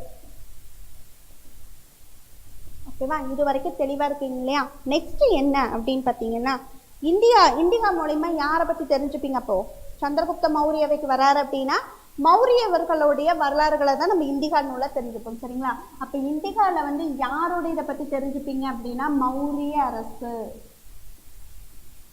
புரியுது இல்லைங்களா. அவ்வளவுதான். நெக்ஸ்ட், தாலமி அப்படிங்கிற ஒரு ஆசிரியர் வந்து ஒரு நூல் எழுதியிருப்பார். அவரும் வந்து வெளிநாட்டவர் தான். சரிங்களா. ஸோ தாலமி அப்படிங்கிறவர் வந்து என்ன எழுதியிருப்பார் அப்படின்னு பார்த்தீங்கன்னா, மிக முக்கியமான நூல் இந்தியாவை பற்றி பூலோக குறிப்பு. இந்தியாவை பற்றி பூகோள குறிப்பு. இந்த நூலை எழுதினது யார் அப்படின்னு பார்த்தீங்கன்னா டாலமி அப்படிங்கிற ஆசிரியர். ஓகேவா? இப்போ சீனர்கள் பத்தி நம்ம வந்து படிப்போம். சரிங்களா? சீனர்கள் வந்து யார் யாருன்னு சொல்லிட்டு இப்போதைக்கு இந்த அயல்நாட்டவர்ல வந்து இருக்கக்கூடியவங்களை ஒரு டைம் டிவைஸ் பண்ணிட்டு அடுத்து சீனர்கள் பத்தி சொல்ற பாருங்க. அயல் நாட்டவரோட குறிப்புகள்ல பாத்தீங்க அப்படின்னா அயல் நாட்டை சேர்ந்தவர்களும் நம்ம இந்தியாவோட வரலாற்று சான்றுகளை பத்தி சொல்லியிருக்காங்க. யார் யாரு? கிரேக்கர்கள், ரோமானியர்கள், சீனர்கள். சீனர்கள் வந்து நம்மளுடைய லோக்கல் லாங்குவேஜ் வந்து தெரிஞ்சுக்கிட்டதுனால அவங்க சொன்ன குறிப்புகள் தான் உண்மையானது அப்படிங்கிற மாதிரி ஒரு குறிப்புகள் வந்து வைக்கிறாங்க. இன்னொன்னு, அயல்நாட்டவர்களோட என்னென்ன தொடர்புகள் வந்து படிக்கிறோம். சரிங்களா? அலெக்சாண்டர் படையெடுத்ததுனாலதான் எந்த நாட்டுக்கும் நமக்கும் தொடர்பு ஏற்பட்டுச்சு அப்படின்னு சொல்றாங்க. இந்தியாவிற்கும் கிரேக்க நாட்டிற்கும் ஒரு தொடர்பு வந்து ஏற்படுது அப்படின்னு சொல்றாங்க. மெகஸ்தனிஸ் அப்படிங்கிற ஒருத்தர் வந்து எந்த அவைக்கு வராரு? சந்திரகுப்த மௌரிய அவைக்கு வராரு. யார் வந்து இவர் அனுப்புனார் அப்படின்னு பார்த்தீங்கன்னா கிரேக்க மன்னரான செலுக்கஸ். ஓகேங்களா? செலுக்கஸ் அப்படிங்கிறவர் அனுப்புறாரு. ஸோ மெகஸ்தனிஸ் வந்து என்ன நூல் எழுதுறாரு? இண்டிகா. அது அழிஞ்சு போயிடுச்சு காலத்தால. பட் அதில் இருக்கக்கூடிய மேற்கோள்கள்லாம் எழுதி பார்த்து நிறைய பேர் அதை ட்ரை பண்ணி இண்டிகாவில் இருக்கக்கூடிய சான்றுகளும் யாருடைய சான்றுகளும் ஒத்து போடுச்சு அப்படின்னு பார்த்தீங்கன்னா கௌடில்யர் அப்படிங்கிறவருடைய சான்றுகளும் அந்த நூல்ல இருக்கக்கூடிய சான்றுகளும் ஒத்து போச்சு அப்படிங்கிற ஒரு நூல் நம்மளுக்கு இந்த இடத்துல இருக்கு. டாலமி வந்து எழுதின நூல் எது அப்படின்னு பார்த்தீங்கன்னா இந்தியாவை பற்றி பூலோக குறிப்பு அப்படிங்கிறது எழுதினார். புரிஞ்சது இல்லைங்களா? இது வரைக்கும் மனப்படமே ஆயிருந்திருக்கணும். அடுத்து வந்து சீனர்கள், அயல்நாட்டுல இருந்த சீனர்கள் வந்து யார் யார் வராங்க, அவங்க என்னென்ன பண்ணாங்க அப்படின்னு சொல்லிட்டு பார்க்கலாம்.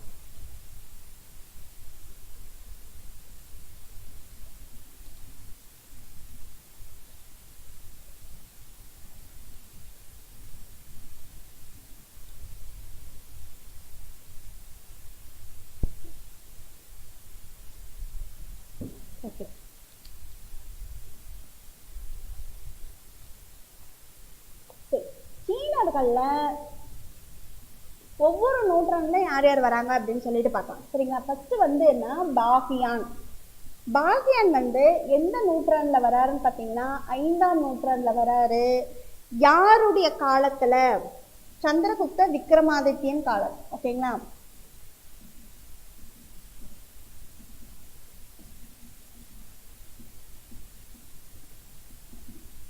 சந்திரகுப்த விக்ரமாதித்யன் காலத்துல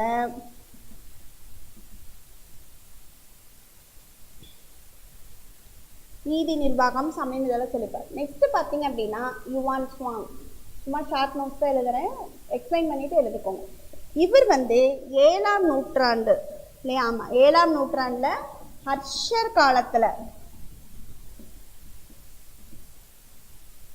ஓகேங்களா, ஹர்ஷர் காலத்துல வராரு. இவருக்கு அப்புறமா யாரு வராங்கன்னா இச்சிங். ஓகேங்களா? இவங்களுடைய மூன்று பேருமே கொடுத்த குறிப்புல பாத்தீங்க அப்படின்னா நம்மளுடைய நாட்டு நகரம் எப்படி இருந்துச்சு. சரிங்களா? நம்மளுடைய நகரம் இந்தியாவில இருந்து ஒவ்வொரு சில நகரங்கள் இருந்தது அப்படின்னு சொல்லிட்டு அந்த நகரங்கள் எப்படி இருந்தது, நம்மளுடைய கல்ச்சர் எப்படி இருந்தது, நம்மளுடைய பழக்க வழக்கங்கள், அதுல கல்ச்சர்லேயே வந்துருது, அது பழக்க வழக்கங்கள், இது எல்லாமே வந்து எப்படி இருந்ததுன்னு சொல்லிட்டு இவங்க 3 பேரும் வந்து தத்ரூபமா சொல்லியிருக்கிறதா வந்து சொல்லியிருக்காங்க. சரிங்களா? யார் யாருங்க? Fahien, Yuan Chwang, Itsing. Fahien 5ஆம் நூற்றாண்டு, யுவான் சுவாங் 7ஆம் நூற்றாண்டு. இவங்க 2 பேத்துக்கு அடுத்து வரவர் யாருன்னா இச்சிங் அப்படிங்கிறவர் ஒருத்தர் சீன பையன் வந்து வராரு. சரிங்களா? இவங்க எல்லாம் தான் வந்து சீனர்கள் கொடுத்த குறிப்பை பத்தி சொல்றாங்க. இன்னொன்னு என்னன்னா முகமதிய ஆசிரியர்னா அல்பருனி. அல்பருனி எப்ப வருவார், யாருடைய காலத்துல வருவார்? மிக மிக முக்கியமான ஒன்று, முகமதிய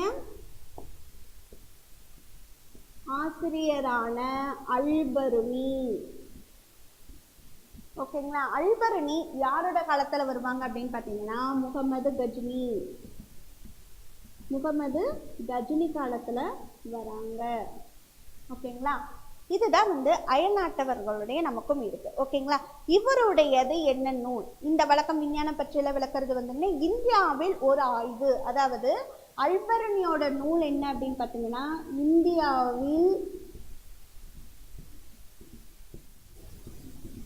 இந்தியாவில் ஒரு ஆய்வு அப்படிங்கிறது வந்து அல்பருனி வந்து எழுதின ஒரு நூல். சரிங்களா?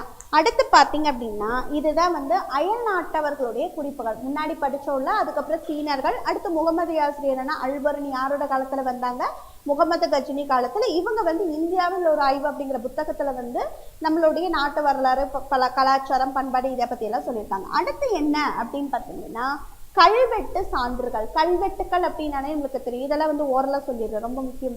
ஓகேங்களா? என்னென்னா அசோகருடைய கல்வெட்டு. ஸோ அசோகருடைய கல்வெட்டுக்கள் மூலயமா அவருடைய அந்த காலத்தில் இருந்த அவர் அந்த பீரியட்ல என்னென்ன நடந்ததுங்கிறத வச்சு நம்ம அசோகருடைய கல்வெட்டை தெரிஞ்சுப்போம். இன்னொன்று, சமுத்திரகுப்தருடைய வரலாறு அறியறதுக்கு என்ன கல்வெட்டுனா அலகாபாத் தூண் கல்வெட்டு. மிக முக்கியமானது, எழுதிக்கோங்க. கல்வெட்டுக்கள் சான்றுகள்ல ஃபர்ஸ்ட் வந்து அசோகருடைய கல்வெட்டு. ஓகேங்களா? இன்னொன்று அலகாபாத் கல்வெட்டு வந்து எதுக்கு நம்ம படிச்சோம்? நம்ம சமுத்திரகுப்தர் வரலாறு அறிய. சமுத்திரகுப்தர் வரலாறு அறியறதுக்கு என்ன கல்வெட்டுங்க? அலகாபாத். ஓகேவா? நெக்ஸ்ட் பாத்தீங்கன்னா கலிங்கம் ஆண்ட, கலிங்கத்தை ஆண்ட ஒரு அரசர் யார் அப்படின்னு பார்த்தீங்கன்னா காரவேலர். ஸோ காரவேலருடைய வரலாறு அறியறதுக்கு என்ன கல்வெட்டு அப்படின்னு பார்த்தீங்கன்னா கதிகும்ப கல்வெட்டு. கதிகும்ப கல்வெட்டு. நெக்ஸ்ட் உருத்திரதாமனுடைய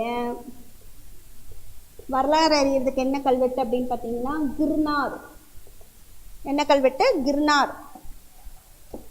ஓகேங்களா? இங்க பார்த்துக்கோங்க. கல்வெட்டுல அசோகரை பத்தி தெரிஞ்சுக்கிறதுக்கு பேர்லயே இருக்கு, அசோகரது கல்வெட்டு. சமுத்திரகுப்தர் வரலாறு அறியறதுக்கு என்னதுங்க? அலகாபாத். நல்லா தெரிஞ்சுக்கோங்க, நம்மளுடைய சமுத்திரம் மிக அழகா இருக்கு. சரிங்களா? சமுத்திரம் அழகா இருக்கிறதுனால சமுத்திரகுப்தர் வரலாறு அறியறதுக்கு அலகாபாத் கல்வெட்டு. அடுத்து கலிங்கம் ஆண்ட காரவேலர் வரலாறு கதிகும்ப கல்வெட்டு. ஓகேங்களா? கலிங்கம் கதி. ஓகேங்களா? ஸோ கதி கலங்கிடுச்சுன்னு சொல்லுவோமா? சொல்லுவோம் இல்லையா, என்னோட கதி ரொம்ப கலங்கிடுச்சுப்பா. அப்போ கலிங்கம் ஆண்ட காரவேலர் வரலாறு அறியறதுக்கு கதிகும்ப கல்வெட்டு பயன்படுத்திட்டோம். நெக்ஸ்ட் உருத்திரதாமனுடைய கல்வெட்டு அறியறதுக்கு வந்து என்ன கல்வெட்டு? கிர்னார். கிர் அப்படின்னு ரைமிங்கா படிச்சுக்கோங்க. அப்போ உருத்திரனாருடைய கல்வெட்டு, சாரி, அவங்களுடைய வெற்றி வரலாறு அறியறதுக்கு கிர்னார் கல்வெட்டு. இந்த மாதிரியான வரலாற்று சான்றுகளை வச்சும் நம்ம என்ன பண்றோம்? இவங்களுடைய வரலாறுகளை நம்ம அறிஞ்சுக்கிறோம். புரியுது இல்லைங்களா? அடுத்து பார்த்தீங்கன்னா நாணயங்கள் சான்று. ஸோ ஒவ்வொரு சான்றுகள்ல எப்படி எப்படி தெரிஞ்சுக்கிறோம் அப்படின்னு சொல்லிட்டு படிக்கிறோம். நாணயங்களோட எக்ஸாம்பிள் இருக்கு. அதாவது ஒவ்வொரு காயின் இருக்கும் இல்லைங்களா, அந்த காயின் வந்து ஒவ்வொரு மன்னர்களுடைய முகம் போட்டு வந்து வெளியிட்டு இருப்பாங்க. அவங்களுடைய ஏதாவது ஒரு ஸ்பெசிஃபிகேஷன்ஸ் நம்ம இப்பெல்லாம் சொல்றோம் இல்லையா, அஞ்சல் தலை வெளியிடுறாங்க, அதுக்கப்புறம் பார்த்தீங்கன்னா உருவம் பொறிச்ச நாணயங்கள் வந்து வெளியிடுறாங்க. அந்த மாதிரி ஒவ்வொருத்தருடைய தலைவர்களுடைய பிறந்த நாளை முன்னிட்டு ஒவ்வொரு நாணயங்கள்லாம் வெளியிடுற மாதிரியும் அந்த காலத்துல நாணயங்கள் வந்து இருந்துச்சு அப்படின்னு வந்து சொல்லியிருக்காங்க. குப்தர் கால நாணயம் பார்த்தீங்க அப்படின்னா எப்படி இருக்குன்னா அவர்களுடைய வரலாறு மட்டும்தான் அதுல சொல்லியிருப்பாங்கன்னா கிடையாதான். அவங்க சூட்டி கொண்ட சிறப்பு பெயர்கள் இருக்கும். தென் அவங்களுடைய விருப்பு வெறுப்பு இது எல்லாமே இந்த நாணயத்துல வந்து பொறிச்சிருந்தாதான் வந்து சொல்லியிருக்காங்க. சரிங்களா? என்னதுங்க, யாருடைய காலத்தோட நாணயத்துல இதெல்லாம் இருந்திருக்கு? குப்தர்களுடைய காலத்துல இருந்த நாணயங்கள் வந்து அவர்களுடைய வரலாறு மட்டும் இல்லாம அவங்களுக்குன்னு ஒரு சிறப்பு பெயர்கள், பெட் நேம்ஸ், ஒரு ஸ்பெஷல் நேம்ஸ் இருக்கும். அந்த நேம் தென் அவங்களுடைய விருப்பு வெறுப்பு இது எல்லாமே வந்து அந்த நாணயத்துல இருந்தது சொல்றாங்க. ஹர்ஷருடைய நாணயத்தை வச்சுன்னா அவருடைய சமய கொள்கையை அறிஞ்சுக்கலாம். சரிங்களா? ஹர்ஷருடைய நாணயம் எடுத்து பார்த்தீங்கன்னா அவரோட காலத்துல அவரோட சமயத்துல வந்த நாணயம் எடுத்து பார்த்தோம்னா என்ன நம்ம அறிஞ்சுக்கலாம். ஒரு நாணயம் அப்படின்னா என்ன தெரிஞ்சுப்பீங்க? இந்த நாணயத்துல வந்து என்ன இருக்குன்னு சொல்லிட்டு தெரிஞ்சுப்போம் இல்லையா? அந்த ஹர்ஷர் காலத்து நாணயம் எடுத்து பார்த்தோம்னா அவருடைய சமய கொள்கைகளை வந்து நம்ம தெரிஞ்சுக்கலாம் வந்து சொல்றாங்க. அந்த மாதிரி தான் வந்து நாணயங்கள் வந்து இருந்துச்சு அப்படின்னு வந்து சொல்லியிருக்காங்க. சரிங்களா? அதே மாதிரி வாணிப தொடர்பையே வந்து நம்ம நாணயம் மூலயமா அறிஞ்சுக்கலாம் அப்படின்னு சொல்றாங்க. ஸோ கிறிஸ்துவ காலத்துல இருந்து இந்த காலத்துல வரைக்கும் வந்து எப்படி அவங்க வாணிக தொடர்பு வந்து வச்சிருந்தாங்க அதையெல்லாம் தெரிஞ்சுக்கிறதுக்கும் இந்த நாணயங்கள் வந்து சான்றுகள் வந்து நம்மளுக்கு தெரியுது. சரிங்களா? இப்ப என்ன தெரிஞ்சுக்கிட்டீங்க? குப்தர்களுடைய சான்றுல அவர்களுடைய வரலாறு மட்டும் இல்லாம அவங்களுடைய சிறப்பு பெயர்கள் வந்து என்ன தெரிஞ்சுக்கிட்டோம்? நம்ம அவங்களுடைய விருப்பு வெறுப்புகளை நம்ம வந்து தெரிஞ்சுக்கிட்டோம். குப்தர்கள்னா இவங்களுக்கு இதுதான் பிடிக்கும், இதெல்லாம் பிடிக்காது, இதையெல்லாம் நம்ம அவங்களுடைய நாணயங்கள்ல இருந்து தெரிஞ்சுக்கிறோம். புரியுது இல்லைங்களா? ஹர்ஷருடைய நாணயங்கள்ல சமய கொள்கைகளை வந்து தெரிஞ்சுக்கிறோம். சரிங்களா? அவருடைய சமய கொள்கைகள் எல்லாம் அவருடைய நாணயங்களை நம்ம தெரிஞ்சுக்கிறோம். இந்த மாதிரியான நாணயங்கள் நமக்கு கிடைக்கிறத வச்சு நம்ம என்ன பண்ணிக்கிட்டோம்? வரலாறுகளை வந்து நம்ம அறிஞ்சுக்கிட்டோம் அப்படின்னு வந்து தெரிஞ்சுக்கிறோம். சரிங்களா? எதுவுமே சும்மாலாம் இல்லைங்க, எல்லாமே வந்து ஒவ்வொரு நினைவுகளையும் நம்மளுக்கு வந்து சொல்லக்கூடியதா. அடுத்து பார்த்தீங்கன்னா நினைவு சின்னம். அடுத்து என்னதுன்னா எல்லாமே சான்றுகள் தான் வருது.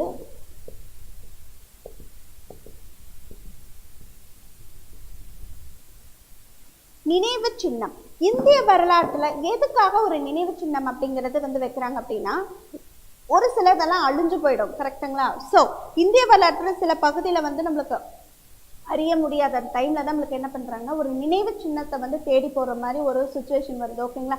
அதாவது ஒரு நினைவு சின்னம் அப்படின்னா எப்படியாவது நம்மளுக்கு ஒன்று புதையுண்டாவது கிடைக்கும். கரெக்டா? சின்ன மாதிரி வச்சிருந்தோம் அப்படின்னா அதனால வந்து நினைவு சின்னங்களை எல்லாம் தேட ஆரம்பிக்கும் பொழுதுதான் நம்மளுக்கு வந்து அப்ப இருந்துதான் நம்மளுக்கு வந்து இந்த மொஹஞ்சதாரோ ஹரப்பா அப்படிங்கிற மாதிரிலாம் நம்மளுக்கு வந்து கிடைக்க ஆரம்பிக்குது. சரிங்களா? அங்கே போய் நம்மளுக்கு வந்து தொல்பொருள் ஆராய்ச்சியாளர்களில் ஈடுபடுறது வந்து நம்மளுக்கு கிடைக்கும். ஸோ இதுல இருந்து நம்ம என்ன பண்றோம்னா நினைவு சின்னங்கள்ல இருக்கக்கூடியது எப்படிலாம் என்னென்னலாம் பண்ணாங்க அப்படின்னு சொல்லிட்டு பார்ப்போம். எழுதிட்டீங்க இல்லையா?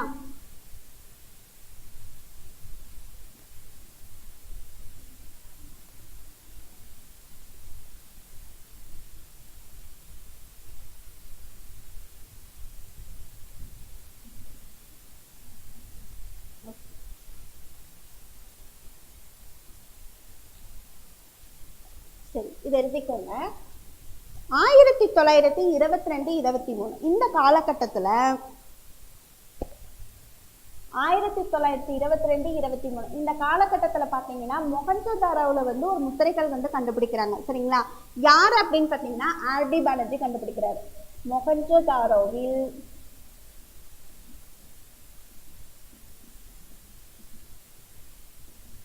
பல முத்திரைகள் யார் கண்டுபிடிக்கிறாங்க? ஆர்டி பானர்ஜி.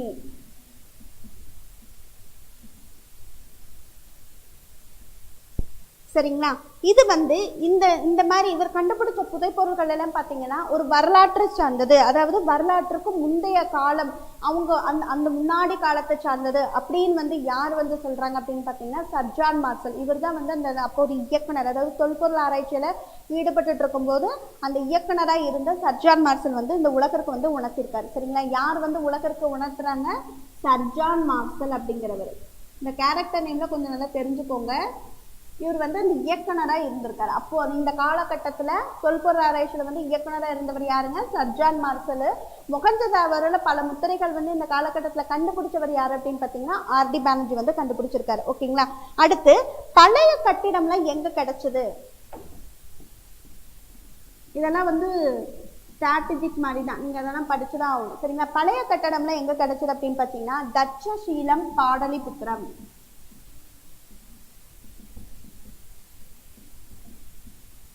தட்சசீலம் பாடலிபுத்திரம்ல வந்து பழைய கட்டிடங்கள் இதெல்லாம் கிடைச்சதுன்னு சொல்றாங்க. ஸ்தூபிகள் வந்து எங்க கிடைச்சிருக்குங்க? சாரநாத் சாஞ்சி சொல்லுவோம் இல்லையா? சாரநாத் சாஞ்சி ஸ்தூபிகள். ஒரு சிலதெல்லாம் நம்ம அப்படியே ரைமிங்காவே வந்துடும் இல்லையா? ஸோ அது பிரச்சனை இல்லை உங்களுக்கு. ஸோ பழைய கட்டிடம்லாம் எங்க கிடைச்சதாங்க? தட்சசீலம் பாடலிபுத்திரத்திலையும். ஸ்தூபிகள் எல்லாம் சாரநாத் ஸ்தூபியில வந்து நினைவு சின்னங்கள்லாம் கிடைச்சது அப்படின்னு வந்து சொல்லியிருக்காங்க. சரிங்களா? இதெல்லாம் தான் நினைவு சின்னங்களை பத்தி நம்மளுக்கு இருக்கக்கூடியது. இது அடுத்து பாத்தீங்கன்னா இப்ப வந்து ஹிஸ்டரி அப்படின்னா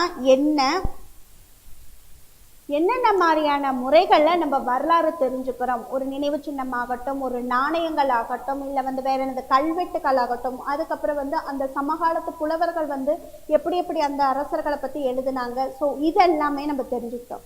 ஆப்வியஸா கரெக்டுங்களா? அப்படியே மனப்படம் வாய்ந்திருக்கணும். இதெல்லாம் நம்ம தெரிஞ்சுக்கிட்டோம். இப்போ வரலாற்றுக்கு முந்தைய காலம் எப்படி இருந்திருக்கும்? ஒரு வரலாறு ஸ்டார்ட் பண்றதுக்கு முன்னாடி என்னென்ன மாதிரியான கட்டங்கள் இருந்திருக்கும் நம்மளுக்கு, அதை வந்து படிக்க போறோம். சரிங்களா? இது ரொம்ப ஈஸிங்க, சும்மா கதை மாதிரி தான் இருக்கும். அப்படியே நம்ம தெரிஞ்சுக்க தான் போறோம். சரிங்களா? அப்படியே நம்ம அப்ளைடா தான். ஓகேவா? ஓகே.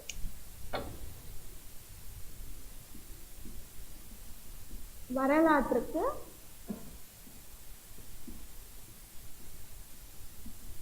முந்தைய காலம். ஸோ ஒரு வரலாறு ஆரம்பிக்கிறதுக்கு முன்னாடி எப்படி வந்து இருந்துச்சு? நாகரிக வளர்ச்சி வரலாற்றுல ஆதி குடிமகள்லாம் எப்படி வந்து வாழ்ந்தாங்க? சரிங்களா?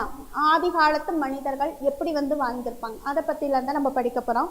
இதை வந்து 3 கட்டமா சொல்லுவோம். என்னென்னதுங்க? பழைய கற்காலம், எல்லாத்துக்குமே தெரியும் இல்லைங்களா? அப்புறம் என்னதுங்க?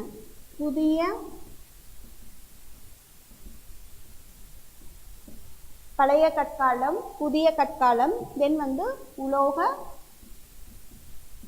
கற்காலம். இந்த மாதிரி 3 வந்து பிரிப்போம். சரி, இதை பிரிக்கிறது எதன் அடிப்படையில் பிரிப்பாங்க?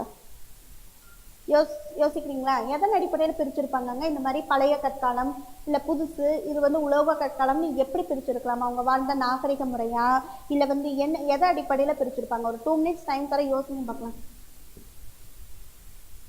2 மினிட்ஸ் கூட தேவையில்லை, கொஞ்சம் யோசிங்க. எதை வச்சு அவங்க பிரிச்சிருப்பாங்கங்க? நம்மளுக்கு இப்படி காலங்கள் வந்து பிரிக்கிறது ஏதாவது ஒரு ரீசன் இருக்கும். ஸோ எதை வச்சு பிரிச்சிருப்பாங்க யோசிக்கிறீங்களா? எதை வச்சு அப்படின்னா கருவிகள் மெயினாக வந்து கேட்கல உங்களுக்கு.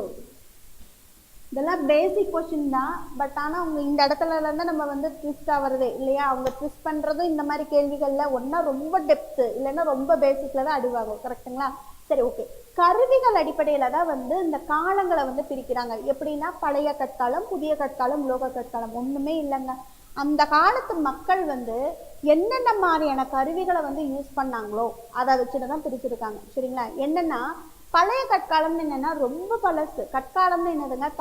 கல் இருந்த காலம், அது ரொம்ப பழசு. பழைய கல் சும்மா அப்படியே நம்ம பேர் வச்சு நம்ம படிப்போம், அப்போ ரொம்ப ஈஸியாக இருக்கும் உங்களுக்கு. என்னங்க? அதுக்காக தான். ஸோ பழைய கற்காலம் அப்படின்னா பழைய கல் இருந்த காலம் அப்படின்னு வச்சுக்கோங்க. அப்போ என்னன்னா பழைய காலத்தில் வந்து கல் எப்படிங்க இருக்கும்? ரொம்ப அழகாக ஷேப்பாக இருக்குமா?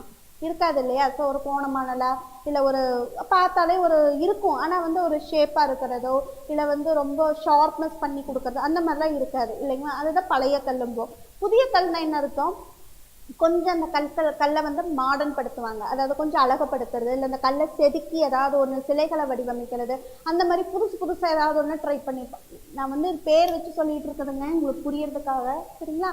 அடுத்து உலோக கற்காலம் அப்படின்னு என்னது? அந்த கண்ணுன்னு ஏதாவது ஒரு உலோகத்தை வச்சு இன்னும் கொஞ்சம் அழகுப்படுத்துறது, இன்னும் கொஞ்சம் உலோகங்கள் எல்லாம் வச்சு, உலோகம்னா உலோக பயன்பாடுகளை வச்சு அந்த கல்லை என்ன பண்ணலாம். இந்த மாதிரி தான் இதை வந்து நம்ம பிரிக்கிறோம். இப்படி பிரித்து படிச்சு பாருங்க, ஹிஸ்ட்ரி கஷ்டமா ஈஸியாக தான் இருக்கும் இல்லையா? ஒன்றுமே இல்லை. ஓகேங்களா? என்ன சொன்னேன்? பழைய கல் அப்படின்னா பழைய கல்லுக்கும் புது கல்லுக்கும் எப்படி வித்தியாசம் கண்டுபிடிப்பீங்க? இப்போ ஒன்றும் இல்லை, வீட்டில் அஞ்சாங்கல் விளையாடுறோன்னு வச்சுக்கோங்களேன். அப்போ நம்ம கல் எடுத்து வச்சு பார்ப்போம். கரெக்டாக? அப்போ இது வேணாம்ப்பா, இது கைக்கு வந்து பிடிக்க முடியாது, தூக்கி போட்டால் பிடிக்கணும் கல். கரெக்டாக? அந்த மாதிரி பிடிக்க முடியாது, ரொம்ப கரடு முரடா இல்லை ரொம்ப ஒரு மாதிரி கோணமோனெல்லாம் இருக்கும். அந்த கல் உங்களுக்கு பிடிக்குமா? பிடிக்காது. புதிய கல் ஒருத்தவங்க எடுத்துகிட்டு வந்து உங்கள் ஃப்ரெண்டு கொடுக்குறேன், டே இந்த கல் விளையாடலாமான்னு சொல்லிட்டு, அப்போ அந்த கல் பார்த்தீங்கன்னா ரொம்ப நல்லா மோல்டு பண்ணி ரொம்ப அழகாக கைக்கு அடக்கமாக தூக்கி போட்டால் அழகாக பிடிக்கிற மாதிரி இருக்குது. அப்போ அந்த புதிய கல் பிடிக்கும். இன்னும் ஒருத்தவங்க கொண்டு வராங்க, இன்னும் கொஞ்சம் வந்து பார்த்தா ஒரு கலர்ஃபுல்லாக ஒரு டிஃப்ரெண்ட்டாக ஏதாவது ஒரு மெட்டல்லாம் யூஸ் பண்ணி, இந்த உலோகங்கள்லாம் யூஸ் பண்ணி அது ஒரு மாதிரி பார்க்க ஒரு டிஃப்ரென்ஸாக இருக்குன்னு வச்சுக்கோங்களேன். ஸோ அந்த மாதிரி கல் கொண்டு, இந்த 3 கல்லை நீங்கள் எதை ப்ரிஃபர் பண்ணுவீங்க? உலோகம். ஸோ அப்போ என்னென்னா இது ஸ்டார்டிங்கில் வந்துட்டு இது கொஞ்சமான அது நல்ல மாடல், அவ்வளோதான். இதை வச்சுட்டு தான் என்ன பண்ணுறாங்கன்னா காலங்களை வந்து பிரிக்கிறாங்க. சிம்பிள் இல்லைங்களா? சரி, அப்போது பழைய கற்கால மனிதர்கள், ஓகேங்களா, இவங்கெல்லாம் என்ன, இது ஜஸ்ட் இன்ட்ரடக்ஷன் மாதிரி தாங்க கொடுக்குறேன். சரிங்களா? அது ரொம்பலாம் இல்லை. சரியா? அதனால பார்த்துக்கலாம். என்னென்னா கரடு முரடான கருவிகள் இருக்கும். ஸோ அவங்களுக்கு எல்லாமே வந்து ஒரு ஃபார்மேஷன் இருக்காது. ஸோ பழைய காலத்து மனிதர்களில் ஏதாவது ஒரு ஃபார்மேஷன், அவங்களுக்கு எதுவுமே எது அழகு எது அழகுலன்னு கூட அவங்களால பிரித்து பார்க்க முடியாது. அந்த காலகட்டத்தில் இருக்கும் பொழுது நம்ம எப்படி அது இருக்கும். அப்போ அப்படியே அப்ளை பண்ணுங்க. அந்த இப்போ ஒன்றுமே வேண்டாம், தாத்தா பாட்டி அப்பா அம்மா நீங்கள், தாத்தாக்கு பாட்டி காலம் வந்து பழைய கற்காலம். சரிங்களா? அப்போ அவங்க வாழ்ந்த வாழ்க்கை முறையை யோசிச்சு பாருங்க. அவங்களுக்கு வந்து இது கரடு முரடான பகுதி, இல்லை இது ரொம்ப அழகு, இல்லை ரொம்ப அசிங்கம், அந்த மாதிரிலாம் தெரியுமா? அவங்க பாட்டுக்கு வெளியே போகும்போது கூட சும்மா கேஷுவலாக தலை விட்டு கேஷுவலாக ஒரு சாரி எடுத்து உடுத்திட்டு அவங்க கிளம்பிடுவாங்க. ஆனால் நம்ம அப்பா அம்மா கொஞ்சம் ஒரு மாடர்னாக கொஞ்சம் யோசிப்பாங்க, இல்லை இந்த இடத்துக்கு போகணும், கொஞ்சம் இந்த மாதிரி போகணும். பட் நம்ம இதை விட ரொம்ப டெப்த்தாக யோசிப்போம், நம்ம எப்படி ட்ரெஸ்ஸிங் பண்ணுறோம். ஸோ அந்த மாதிரி பிரித்த காலங்கள் தான் இந்த மாதிரி பழைய கற்காலம்லாம் பிரித்தோம் இல்லைங்களா? அப்போ நம்ம தாத்தா பாட்டி காலம் தான் எந்த காலம்? பழைய கற்காலம். அப்படியே படிப்போமா? அப்போ ரொம்ப ஈஸியாக இருக்கும். அப்போ அவங்க யூஸ் பண்ணது தாத்தா பாட்டி வச்சுக்கோங்க அசம்ஷனில். ஓகேவா? அவங்க யூஸ் பண்ணது பார்த்தீங்கன்னா கரடு முரடா. அவங்க வீட்டிலலாம் போய் பார்த்தீங்கன்னா அந்த பானை தொங்கும், அப்புறம் பார்த்தீங்கன்னா அந்த கோடாரி கத்தி அந்த மாதிரிலாம் நம்ம வீட்டில் பார்த்தே இருக்க மாட்டோம். பட் அவங்களுக்குலாம் அவ்வளோ வந்து யூனிக்கான ஒரு கருவிகள்லாம் அவங்க யூஸ் பண்ணிட்டு இருந்திருப்பாங்க. இன்னொன்று, இதெல்லாம் எங்கே கிடைச்சிது அப்படிங்கிறது ரொம்ப முக்கியம். எங்கன்னா குண்டூர், செங்கல்பட்டு, நர்மதை, கோதாவரி. பழைய கற்காலமோட கருவிகள் எங்கே கிடைச்சிது அப்படின்னு பார்த்தீங்கன்னா குண்டூர் டிஸ்ட்ரிக்ட், தென் வந்து பார்த்தீங்கன்னா செங்கல்பட்டு, தென் நர்மதை, கோதாவரி ஆற்றுப்படுகை. ஓகேங்களா? ஸோ இந்த இடத்துலலாம் வந்து பழைய கற்காலமோட கருவிகள் வந்து கிடைச்சது அப்படின்னு வந்து சொல்லியிருக்காங்க. சரிங்களா? அப்போ இவங்களுடைய உணவுகள், சரிங்களா, இவங்க கருவிகள் வந்து எதுக்குங்க பயன்படுத்தணும் அப்படின்னா, தாத்தா பாட்டி காலத்தோட வீடு எடுத்துக்கோங்க, ஃபுல் அண்ட் ஃபுல் பழைய கற்கள்னா தாத்தா பாட்டி வச்சுக்கோங்க, ரொம்ப இன்ட்ரெஸ்டிங்காக இருக்கும். சரிங்களா? ஸோ தாத்தா பாட்டி காலத்தில் வச்சுக்கிட்டிங்கன்னா அவங்க வந்து ஒரு ஆயுதம் வச்சுட்டு படுத்திருப்பாங்க. நான் தோட்டத்துக்கு பார்க்க போகிறேன் சம்திங் அந்த சொல்லுவாங்க தெரியுங்களா? அந்த காலத்தில் பெண்களே வந்து வெளியே, நம்ம பாட்டிங்கெல்லாம் பார்த்தீங்கன்னா அவங்களே வெளியே காவலுக்கு போவாங்க. கரெக்டாக ஹஸ்பண்ட் இல்லைன்னா அவங்களே போயிடுவாங்க. ஆனால் இப்போ நம்ம அப்படி போக முடியுதா? கிடையாது இல்லையா? ஸோ அந்த காலத்தில் எதுக்கு வந்து கருவிகளை வச்சுருந்தாங்க அப்படின்னு பார்த்தீங்கன்னா, வேட்டையாடுறதுக்கும், இன்னொன்று பார்த்தீங்க அப்படின்னா விலங்குகிட்ட இருந்து தன்னை பாதுகாத்துக்கிறதுக்கும் தான். சரிங்களா? அப்போது தாத்தா பாட்டி காலத்தில் எவ்வளோ சேஃப் அண்ட் செக்யூர்டாக இருந்திருக்காங்க பாருங்கள். அப்போல்லாம் வந்து வேட்டையாடுறதுக்கு அவங்களோட யூஸுக்கு தான் வேட்டையாடுறதுக்கும், இன்னொன்று பார்த்தீங்கன்னா விலங்குகள் கிட்ட இருந்து ஆப்வியஸாக வந்து என்ன பண்ண முடியாது, நான் அவங்கள காப்பாற்றிக்கிறதுக்கு கண்டிப்பாக யூஸ் பண்ணி தான் ஆகணும். பட் இந்த காலத்தில் நம்ம எதுக்கு கட்டி வச்சுக்கிறோம், மனுஷங்கக்கிட்ட மனுஷங்க காப்பாற்றிக்கிறதுக்கே வச்சுக்கிறோம். அந்த மாதிரியான நாகரிகங்கள் மாற்றங்கள் தான் இப்போ இருக்கு இல்லையா? ஸோ அப்போ தாத்தா பாட்டிங்க எதுக்கு கருவிகள் வச்சுருந்தாங்க அப்படின்னு கேட்டாங்கன்னா, எதுக்கு? வேட்டையாடுவதற்கும். சரிங்களா? அப்போ பழைய கற்கால மனிதர்களுடைய கருவிகளோட யூஸ் என்ன? வேட்டையாட, இன்னொன்று விலங்குகளிடமிருந்து பாதுகாக்க.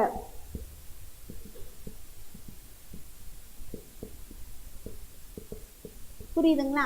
ஸோ இதுதான் வந்து அவங்க யூஸ் பண்ண கருவி. ஓகே, தாத்தா பாட்டி காலத்தில். தென் அவங்களுடைய உணவு வந்து ஃபுட்டு எப்படி இருந்துச்சு அப்படின்னு பார்த்தீங்கன்னா, எதுவுமே குக் பண்ண மாட்டாங்க, ரொம்ப ராவாக தான் சாப்பிடுவாங்க. சரிங்களா? பச்சை காய்கறிகள், அதுக்கப்புறம் பார்த்தீங்கன்னா மாமிசம், இந்த மாதிரி எல்லாமே பார்த்தீங்கன்னா வேக வச்சு, இல்லை நம்ம இப்போ போடுற மாதிரி ஸ்பைசி அந்த மாதிரிலாம் பண்ணியிருப்பாங்களா, அவங்களோட ஃபுட் ஐட்டமே அப்படி தான் இருக்கும். ஸோ வேக வைக்காமல் இருக்கிறது. தென் ஃப்ரெஷ்ஷாக அப்போல்லாம் பார்த்தீங்கன்னா பழம் காய்கறிகள்லாம் வந்து தோட்டத்தில் எல்லாம் இருக்கும் இல்லையா, அதை அப்படியே பறிச்சுட்டு வந்து சாப்பிட்டாங்க. அப்போ அது அவங்க தான் வந்து 100-120 வயசு வரைக்கும் இருந்தாங்க. கரெக்டாக? ஸோ அந்த தாத்தா பாட்டிங்கன்னா இப்படி தான் உணவுகள் வந்து எப்படி சாப்பிட்டாங்க? பச்சை காய்கறி, மாமிசம், வேக வைக்காதது. சரிங்களா? அதுதான் மெயினானது, வேக வைக்காத. தென் பார்த்தீங்கன்னா தானியம், பழம், கிழங்கு. ஸோ இது எல்லாமே வந்து நம்மளுடைய பழைய கற்காலத்தில் வந்த தாத்தா பாட்டிங்க வந்து சாப்பிட்டுட்டு இருந்தாங்க. தென் இவங்களுடைய வாழ்க்கை முறை எப்படி இருந்துச்சு யோசிச்சு பாருங்க. நம்ம தாத்தா பாட்டிங்களாம் எப்படிங்க வாழ்ந்திருப்பாங்க? அப்போது நம்மளோட அதை அப்ளை பண்ணி பார்த்தீங்கன்னா கூட்டு குடும்பமாக வாழ்ந்தது, ரொம்ப ஒன்றி போய் வாழ்ந்தாங்க. பட் பழைய கற்காலத்தில் இருந்தவங்க எப்படி வாழ்ந்தாங்கன்னா நாடோடியாக வாழ்ந்தாங்க. ஓகேங்களா? ஒன்றுமே கிடையாதுங்க. நல்லா யோசிச்சு பாருங்க. அப்போ இருக்கிற ஜென்ரேஷன் அப்படி எப்படி எப்படி எப்படி எப்படி இப்போ வந்துட்டு கரெக்டாக? அப்போது இப்போ நம்ம வாழ்ந்துட்டு இருக்கிற வாழ்க்கை முறை மட்டும் புதுசு கிடையாது. நம்மளுடைய தாத்தா பாட்டிக்கு கூட்டு குடும்பமாக இருந்திருப்பாங்க, அதுக்கு முன்னாடி இருந்திருக்கும். பட் அதுக்கு முன்னாடி எப்படி இருந்தாங்க நமக்கு தெரியாது. அப்போ என்னென்னா நம்ம இப்போ எப்படி வாழ்ந்துட்டு இருக்கோம், யாரு கூட இப்போ 2 பேர் இருக்கிறதே பெரிய விஷயம் அப்படிங்கிற மாதிரி பேசிகிட்டு இருக்கோம் இல்லையா? அப்போது அப்படி வாழ்க்கையில் ஒன்றி போய் இருக்கும் பொழுதும் அந்த காலத்துலேயும் மக்கள் வந்து எப்படி இருந்திருக்காங்கன்னா நாடோடியாக வாழ்ந்திருக்காங்க. அவங்களுக்குன்னு ஒரு வீடு கிடையாது, ஒரு இது கிடையாது. அப்போ நாடோடியாக வாழ்ந்தாங்கன்னா அவங்களுடைய உறவு முறைகள் வந்து அதிகமாக தான் இருக்கும் இல்லையா? ஏன்னா அவங்க போகிற பக்கமெல்லாம் இருக்கக்கூடிய மக்கள்களோட ஒன்றி போய் அவங்க பாட்டுக்கு வாழ்வாங்க. ஆனால் வந்து அவங்களுக்குன்னு ஒரு வீடு கிடையாது. அவங்க ஒரு வீடெல்லாம் கிடைச்ச பக்கம் தூங்கிப்பாங்க, கிடைச்ச பக்கம் இருந்துப்பாங்க. ஸோ இந்த மாதிரி தான் அவங்களுடைய வாழ்க்கை முறைகள் வந்து இருந்துச்சு. இப்போ நம்மளும் வேலைக்காக என்ன பண்ணிட்டு இருக்கோம், நாடோடி மாதிரி இந்த நாட்டிலேருந்து அந்த நாட்டுக்கு போகிறது, இந்த மாதிரி நம்ம என்ன பண்ணிட்டு இருக்கோம், வேற வழிகள் இல்லாமல் நம்ம நாடோடி வாழ்க்கை வாழ்ந்துக்கிட்டு ஐக்கியமாயிட்டு இருக்கோம். கரெக்டாக? அப்போ தாத்தா பாட்டியோட ஜென்ரேஷன் வந்து நம்மளுக்கு இன்டைரக்டாக அஃபெக்ட் ஆகுதோ நம்மளும். சரிங்களா? அடுத்து உறைவிடம் பார்த்தீங்கன்னா எங்கே வாழ்ந்தாங்க? அதை வீடு கிடையாதுன்னு சொல்லிட்டேன். ஸோ போகிற பக்கமெல்லாம் இருக்கக்கூடிய மரத்தடி, குகைகள். ஸோ எங்கெங்கெல்லாம் அவங்க கன்வீனியண்ட்டாக இருக்கும், அவங்களாம் பயப்பட மாட்டாங்க இல்லையா? தாத்தா பாட்டி பயப்படுவாங்களா? நம்ம தான் பயப்படணும் இல்லையா? ஸோ அப்போ அவங்களாம் எங்கே வாழ்ந்தாங்க அப்படின்னா மரத்தோட அடியிலையும் குகையிலையும் போகிற நாடோடியாக இருக்கும் பொழுது போகிற போக்கில் வந்து தங்குவோம். நம்ம என்ன பண்ணுறோம், போகிற போக்கில் ஏதாவது ஹோட்டல் ரூம் புக் பண்ணி தங்குறோம் இல்லையா ஒவ்வொரு இடத்துக்கும் போகும்பொழுது. அந்த மாதிரி அவங்க வந்து மரத்தோட அடியிலையும் குகையிலையும் வந்து வாழ்ந்துட்டு இருந்தாங்க. தென் அவங்க நெருப்பு உலோகம்லாம் தெரிஞ்சிருக்குமானா கிடையாது. ஓகேங்களா? நெருப்பு உலோகம் பயன்பாடு அறியாதவர்கள். இது வந்து நீங்க தெரிஞ்சுக்கலாம். நம்ம தாத்தா பாட்டி பச்சை காய்கறி தான் சாப்பிட்டாங்க, பச்சை மாமிசம் தான் சாப்பிட்டாங்க. அப்ப நெருப்பு பத்தி தெரிஞ்சிருந்தா வேக வச்சு சாப்பிட்டுருப்பாங்கல்ல, அப்ப நெருப்பு அவங்களுக்கு தெரிஞ்சிருக்காது. இன்னொன்னு உலோகம் பயன்பாடும் அவங்க அறிஞ்சிருக்க மாட்டாங்க. எந்த விதமான உலோகங்களும் அவங்க அந்த நாடோடியா இருக்கிறவங்க எப்படிங்க உலோகம் அப்படிங்கும்போது நம்மளுக்கு தெரிஞ்சதை எடுத்துப்போமே, தங்கம் அப்படின்னு நம்ம போட்டுட்டு போறோம். பட் அந்த காலத்துல தங்கம்லாம் போட்டு போய் நாடோடியா கிடைச்ச பக்கம் ரோட்ல படுத்துட்டு இருக்க முடியுமா? அப்பவே கொள்ளையெல்லாம் வந்திருக்கும். பட் அந்த இதெல்லாம் தெரியாத காலத்துலதான் அவங்க என்ன நினைச்ச பக்கம் தங்கிட்டு நினைச்ச பக்கம் நாடோடியா அவங்க வாழ்ந்துகிட்டு அவங்களுடைய வாழ்க்கை முறைகள் வந்து அந்த மாதிரி இருந்தது. அப்போ உலோகம் அவங்க தெரிஞ்சிருக்குமா? தெரிஞ்சிருக்காது.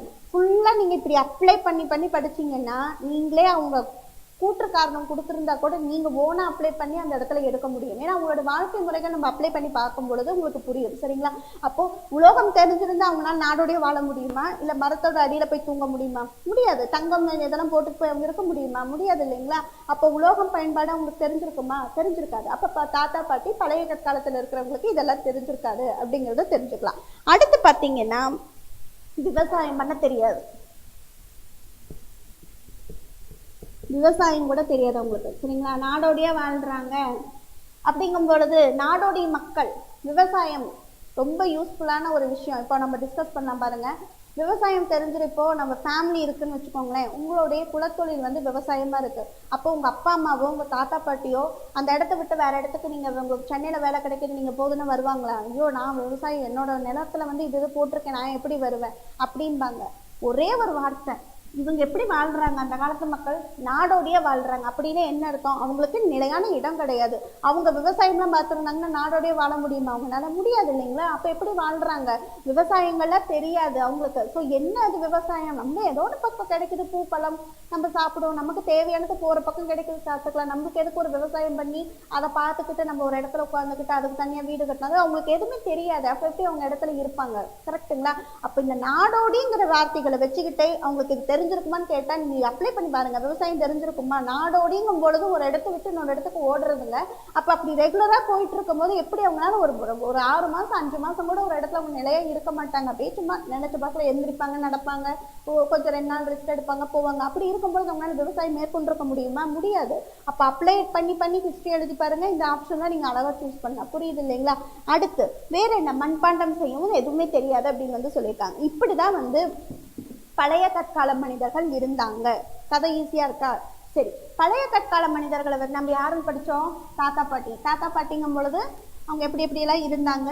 ஸோ அவங்களுடைய இது என்ன கண்டுபிடிச்சாங்கிறது முக்கியமானது. கதையோட முடிச்சிடாதீங்க. குண்டூர் டிஸ்ட்ரிக்ட், தென் செங்கல்பட்டு, நர்மதை, கோதாவரியோட ஆற்றுப்படுது. சரி, ஓகே. இப்போ பிரேக் ஒரு 5 நிமிஷம் எடுத்துட்டு வாங்க. அடுத்து புதிய கற்காலம், லோக கற்காலம், தென் சிந்து சமவெளி பத்தி ஒரு இன்ட்ரடக்ஷன் பார்த்துட்டு முடிச்சுக்கலாம். சரிங்களா?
So welcome back.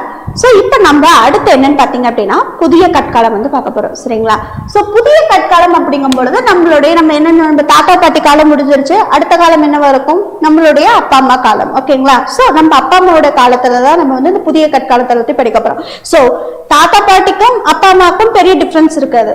ஒரு சில மாற்றங்கள் தான் இருக்கும். அதே மாதிரிதான் பழைய கற்காலத்துக்கும் புதிய கற்காலத்துக்கும் பார்த்தீங்கன்னா ஒரு சில டிஃபரன்சஸ் என்னன்னு சொல்லி ஃபர்ஸ்ட் வந்து நம்ம தாத்தா பாட்டிக்கு அப்பா அம்மா கம்பாரிசன் கொடுத்தீங்கன்னா எப்படி கொடுப்பீங்க?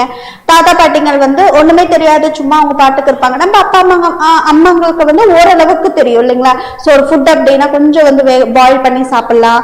அப்புறம் ஆனா அவங்க வந்து நெருப்புல எப்படின்னு தெரியும். கொஞ்சம் கொஞ்சம் டெக்னாலஜி வந்து கொஞ்சம் வளர்ற மாதிரி அந்த மாதிரி இருந்திருக்கு. இன்னொன்னு வந்து பாத்தீங்கன்னா வீட்டுல வந்து பெட் அனிமல்ஸ் எல்லாம் வளர்த்துவாங்க அப்பா அம்மா வீட்டுல. கரெக்டா? சோ அந்த மாதிரி நாய்கள் வந்து இறந்து போச்சுன்னா ரொம்ப ஃபீல் பண்ணி நம்ம வீட்டோட முற்றத்திலே வந்து என்ன புதைச்சு வச்சுப்போம். அந்த மாதிரி நம்ம தான் அப்பா அம்மா எல்லாம் இருப்பாங்க. நம்ம தாத்தா பாட்டிங்கெல்லாம் வந்து அதெல்லாம் போய் வீட்டுல வளர்த்திட்டு இருக்கிறது அப்போ துரத்தி விடலாம் அப்படி சொல்லிட்டு சொல்லுவாங்க இல்லையா? சோ அந்த மாதிரி தான் இந்த வித மாற்றங்கள் இருந்தது. சோ தாத்தா பாட்டி பயன்படுத்தின கருவிகள் தான் இவங்களும் பயன்படுத்துறாங்க. யாருங்க? புதிய கற்காலத்துல. ஆனா என்னன்னா கொஞ்சம் கூர்மைப்படுத்துறது. நம்ம அப்பா அம்மா என்ன பண்ணுவாங்க? அவங்க கிட்ட இருந்து வாங்கிட்டு வந்து கொஞ்சம் அழகுபடுத்தி வீட்டுல வச்சிருப்பாங்க. பாத்திருக்கீங்க இல்லையா? அதே மாதிரிதான் அந்த கற்கள்ல என்ன பண்ணாங்கன்னா இவங்க கொஞ்சம் நல்லா செதுக்கி ஒரு கூர்மையா வந்து ஒரு கைப்பிடி இருக்கு இல்லையா? சோ கைப்பிடி எல்லாம் வந்து கை கோடாறுகள்லாம் வச்சு கொஞ்சம் அழகுபடுத்தி அந்த கருவிகள் எல்லாம் பயன்படுத்தினாங்க. தென் வந்து ரெண்டு இதை வந்து உரசுனா நெருப்பு வருது அப்படிங்கறதெல்லாம் வந்து கண்டுபிடிச்சு. சோ நெருப்போட பயன்பாடு தெரியுது. சரிங்களா? நெருப்பின் இது ரொம்ப முக்கியமானது, நெருப்பு. தென் இவங்களோட கண்டுபிடிப்புன்னு பாத்தீங்கன்னா சக்கரம். சரிங்களா? இவங்களோட காலத்துலதான் வந்து இந்த மண்பாண்டங்கள் எல்லாம் செய்யறது எல்லாமே வந்து ஆரம்பிச்சாங்க அப்படின்னு வந்து சொல்றது. ஓகேங்களா? சோ இது எல்லாமே வந்து புதுசா நம்ம அப்பா அம்மா கிட்ட கிடைத்த மாற்றங்கள் தான். ஓகேங்களா?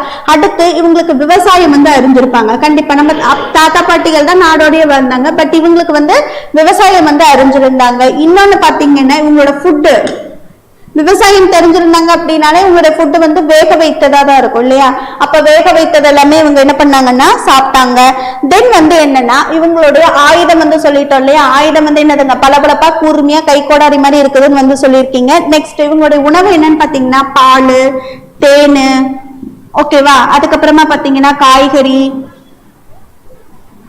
இது எல்லாமே வந்து சாப்பிட்டாங்க. தென் வேக வைத்து சாப்பிட்டாங்க அப்படின்னு வந்து சொல்லியிருக்காங்க. தென் நாய்கள்லாம் வந்து வீட்டுல வளர்த்து என்ன பண்ணாங்க? இறந்து போனா இறந்தவர்களை புதைக்கும் பழக்கம் வந்து இவங்க கிட்டதான் இருந்தது. ரொம்ப முக்கியமான ஒண்ணு, இறந்தவர்கள புதைக்கும் பழக்கம். ஓகேங்களா? வீடுகளுக்கு முன்னாடி என்ன பண்ணுவாங்கன்னா பெட் அனிமல்ஸ் இறந்தாலும் சரி வந்து யார் இறந்தாலுமே வந்து இறந்து போயிட்டாங்கன்னா அவங்களை புதைச்சாங்க. பட் அந்த காலத்துல நாடோடைய வாழ்ந்தவங்க அங்க இறந்தாங்கன்னா அப்படியே விட்டுட்டு போயிடுவாங்க. சரிங்களா? அந்த மாதிரியான பழக்க வழக்கங்கள் இவங்களோட காலத்துல வந்து இருந்துச்சு அப்படின்னு வந்து சொல்லியிருக்காங்க. தென் ஆடை பாத்தீங்க அப்படின்னா மிக முக்கியமானது. சரிங்களா? ஆடை என்னன்னா உரோமத்தால் ஆடையால் நெய்வதை வந்து கத்திருந்தாங்க. சரிங்களா? உரோமத்தால் ஆடை நெய்ய கற்றிருந்தனர்.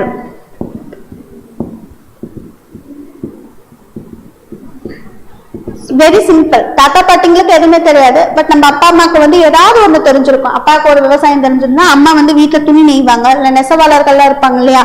சோ அந்த மாதிரி வந்து நம்மளுடைய அப்பா அம்மாவோட காலத்துல இந்த மாதிரி கொஞ்சம் உடைகள் ரீதியாகவும் கொஞ்சம் இம்பார்ட்டன்ஸ் வந்து இருந்தது. உறைவிடம் அவங்க எப்படி வாழ்ந்தாங்க? நாடோடய வாழ்ந்தாங்க. சோ வந்து போற பக்கம் வந்து மரத்தோட அடியில குகையில தங்கினாங்க. இவங்க என்ன பண்றாங்கன்னா ஒரு வீடுன்னா எப்படின்னா ரொம்ப வீடெல்லாம் இல்லைங்க. ஒரு சின்ன சின்ன அந்த கிடைச்ச மரத்தை வச்சு ஒரு குட்டி குட்டியா அவங்க பாட்டுக்கு அழகா மேக் பண்ணி நமக்குன்னு ஒரு இடம் வந்து ஒரு பாதுகாப்பா இருக்கிற மாதிரி ஒரு வீடு வந்து அமைச்சுக்கிட்டாங்க. சரிங்களா? குச்சி, கீற்று, வைக்கோல் அதெல்லாம் அவங்க கிடைச்சதை வச்சு என்ன பண்ணாங்கன்னா ஒரு வீடு மாதிரி ஒரு ஃபார்மேஷன் வச்சுக்கிட்டு இருந்துக்கிட்டாங்க. சரிங்களா? இதுதான் இவங்களுடைய காலத்துல வந்து இருந்த மாற்றங்கள்னு சொல்றேன். கண்டுபிடிப்பு நான் சொன்னேன் என்னது? சக்கரம். அதுக்கப்புறம் வந்து மண்பாண்டம் வந்து கண்டுபிடிச்சாங்க. ஓகேங்களா? இதெல்லாம் வந்து யாருடைய காலத்துல அப்படின்னு பாத்தீங்கன்னா புதிய கற்காலத்தோட மாற்றங்கள். தென் வந்து என்ன அப்படின்னு பாத்தீங்கன்னா இவர்களுடைய திறமைகள் என்ன அப்படின்னு பாத்தீங்கன்னா நல்ல திறமைகள் என்னன்னா பொம்மை, ஓடுகள், வளையல் ஆகியன கண்டுபிடிச்சிருக்காங்களா? சோ இதெல்லாம் வந்து புதிய கற்காலத்துல அப்ப என்ன அர்த்தம்னா அவங்க இதெல்லாம் பண்ணியிருந்திருக்காங்க. பொம்மை பண்ணியிருக்காங்க, ஓடுனா உங்க வீட்டு ஓடுகள்ல இருக்கும் இல்லைங்களா அது. தென் பேங்கிள்ஸ். சோ இது எல்லாமே வந்து நம்மளுடைய தாத்தா பாட்டி காலத்துக்கு அப்புறமா அப்பா அம்மா கிட்ட இருக்கு. கண்டிப்பா அப்பா அம்மாங்கனாலே வந்து இந்த சொன்னேன் விவசாயம் தெரியும், தென் நெசவு தெரியுது, அப்புறம் பொம்மை செய்யறது தெரியுது, மண்பாண்டம் செய்ய தெரியுது. சோ இந்த மாதிரியான ஒரு சில டெக்னாலஜி நம்ம எதெல்லாம் பண்ண மாட்டோம், பட் நம்ம அப்பா அம்மா எல்லாம் பண்ணுவாங்க கரெக்டா. அந்த மாதிரியான காலகட்டத்துல தான் இதெல்லாம் இருந்திருக்கும். பட் இதெல்லாம் தாத்தா பாட்டிக்கு தெரியாது கரெக்டா. சோ அதுதான். அடுத்து இறந்தவர்களை புதைக்கும் வழக்கம். தென் வழிபாடு ரொம்ப முக்கியங்க. என்ன வழிபட்டாங்க அப்படின்னு பாத்தீங்க அப்படின்னா, மரம் கற்களை வணங்கி படைச்சாங்க அப்படின்னு வந்து சொல்றாங்க. சரிங்களா. மரம் தெய்வமா இல்லைன்னா கல்லு, சோ அந்த மாதிரி ஏதாவது ஒண்ணுக்கு என்ன பண்ணுவாங்க அப்படின்னா, மரத்துல வந்து துணி கட்டி இல்லைன்னா ஏதாவது ஒண்ணு வழிபடுறது, அவங்களுக்கு ஒரு படையலை வந்து வைக்கிறது. சோ இந்த மாதிரி ஒரு நம்பிக்கைகள் வந்து நம்ம அப்பா அம்மா காலத்துல இருந்துச்சு அப்படின்னு வந்து சொல்லுவாங்க. சோ நம்மளோட குலதெய்வம் அப்படின்னாலே வந்து முன்னாடி வந்து தெய்வத்தை தெரியறதுக்கு முன்னாடி பாத்தீங்கன்னா, நம்ம படத்துல கூட காமிச்சிருப்பாங்க இல்லையா, அந்த ஒரு விவேக் அந்த ஒரு காமெடியில வந்து ஒரு கல் இருக்கும், அதுல வந்து இது பண்ணி மயில் கல் இருக்கும் இல்லையா. சோ அதுல என்ன பண்ணுவாங்க, இது எங்க குலதெய்வம்னு சொல்லிட்டு படையல் வைப்பாங்க. சோ அந்த மாதிரியான பழக்க வழக்கங்கள் வந்து புதிய கற்காலத்துல வந்து இருந்திருக்கு அப்படிங்கறத சொல்லியிருக்காங்க. உலோக காலம்ங்க, இது வந்து புதிய கற்காலம், நம்மளுடைய அப்பா அம்மா காலம். அடுத்து உலோக காலம்ங்கிறது நம்மளுடைய ஜெனரேஷன். ஃபுல்லாவே நம்ம என்ன பண்ணிட்டு இருக்கோம், உலோகத்தை பயன்படுத்திட்டு தெரிஞ்சிட்டு இருக்கோம் இல்லைங்களா. சோ அதுதான் உலோகம் கண்டுபிடிக்கிறதுக்கு முன்னாடி என்ன பண்ணாங்க அப்படின்னா, தங்கத்தை வந்து ஆபரணமா வந்து பயன்படுத்திட்டு இருந்தாங்க அப்படின்னு வந்து சொல்லியிருக்காங்க. இந்தியாவை பொறுத்த மட்டில் உலோகங்களை வந்து பயன்படுத்துறதுல நமக்கும் வட இந்தியாவுக்கும் வித்தியாசம் இருக்குன்னு சொல்றாங்க. என்னன்னா, உலோக காலத்துல தென்னிந்தியாவுக்கும் வட இந்தியாவிற்கும், ஓகேங்களா, தென்னிந்தியாவிற்கும் வட இந்தியாவிற்கும் ஒரு வேறுபாடு. என்ன வேறுபாடுன்னா, உலோகம் பயன்படுத்துறதுலதான் ஒரு வேறுபாடு இருக்காம. என்னன்னா, அவங்க வந்து சரிங்களா, அதாவது தென்னிந்தியாவில இரும்பு, சரிங்களா, தென்னிந்தியாவில இரும்பு வழக்கத்துல இருக்கும் பொழுது வட இந்தியாவில என்ன வந்து வழக்கத்துல இருந்துச்சு அப்படின்னு பாத்தீங்கன்னா தாமிரம். இதுதான் வேறுபாடுங்க. அதாவது அவங்க பயன்படுத்தின உலோகங்கள் தான் டிஃபரன்ஸ். ஓகேங்களா. அதாவது நம்ம என்னன்னா இரும்பு, நல்லா ஞாபகிச்சுக்கோங்க. சவுத் இந்தியன்ஸ் வந்து எப்படின்னா ரொம்ப ஸ்ட்ராங்கா, அப்போ இப்ப வந்து சொல்லும் போது நார்த் இந்தியன் தான் ஸ்ட்ராங்குன்னு சொல்லுவோம். பட் அந்த காலத்துல நம்ம அப்பா அம்மா காலத்துல சவுத் இந்தியன்ஸ் வந்து ரொம்ப ஸ்ட்ராங் அப்படின்னு ஞாபகம் வச்சுக்கோங்க. அப்போ இரும்பு, நம்ம இரும்பு மாதிரி இருப்போம், அவங்க வந்து தாமிரம். ஓகேங்களா. அப்ப வட இந்தியாவில யூஸ் பண்ணது வந்து என்னது, தாமிரம். நம்ம இரும்பு யூஸ் பண்ணும்போது அவங்க தாமிரம் யூஸ் பண்ணதுதான் ரெண்டுக்கு டிஃபரன்ஸ் அப்படின்னு சொல்றாங்க. தாமிரத்துக்கு அடுத்து என்ன வருது, ஓகேங்களா, உலோகத்துடைய வருகைகள். ஓகேங்களா. தாமிரம் அடுத்து பாத்தீங்கன்னா வெண்கலம், அதுக்கப்புறமா தான் இரும்பு. இப்படிதான் வந்து வளர்ந்துருக்கு. சரிங்களா. சோ தாமிரம், வெண்கலம், இரும்பு அப்படிங்கறத வந்திருக்கு. அப்ப வட இந்தியாவில தாமிரம் பயன்படுத்தினாங்கன்னா அதுக்கப்புறம் வந்து அவங்க என்ன பயன்படுத்திருப்பாங்க, வெண்கலம், அதுக்கப்புறமா தான் இரும்பு வந்திருக்கும். சோ நம்ம வந்து இரும்புனா இதுக்கு முன்னாடியே நம்ம என்ன பயன்படுத்திருப்போம், வெண்கலம் தென் வந்து தாமிரம். இந்த மாதிரியான உலோகங்கள் வந்து இப்படிதான் வந்துச்சு அப்படின்னு வந்து சொல்லியிருக்காங்க. சரிங்களா. இதுதான் வந்து உலோக பயன்பாடு அப்படிங்கறத வந்து சொல்லியிருக்கோம். சோ இது வந்து கற்கால மனிதர்களுடைய வித்தியாசங்கள். இது எப்படி நம்ம படிச்சோம், நம்ம தாத்தா பாட்டி, நம்ம அப்பா அம்மா, நம்மளுடைய காலங்கள் வந்து படிச்சுட்டீங்க. அடுத்து வந்து என்னன்னா திராவிடர்கள் அப்படின்னு வந்து, இது வந்து சும்மா ஒரு இன்ட்ரோடக்ஷன் தான். சரிங்களா.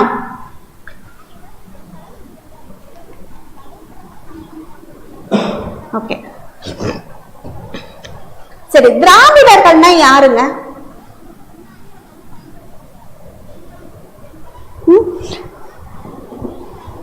சோ திராவிடர்கள் அப்படின்னா வந்து ஆரியர்கள். நம்மளுக்கு தெரிஞ்சது வந்து ஆரியர்கள் வருகை இல்லையா.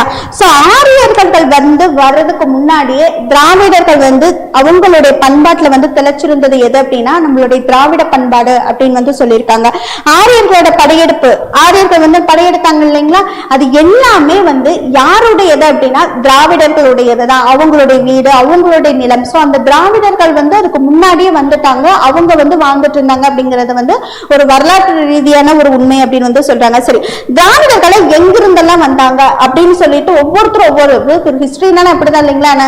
ஒருத்தர் ஒண்ணு சொல்லுவாங்க, இன்னொருத்தர் ஒண்ணு சொல்லுவாங்க.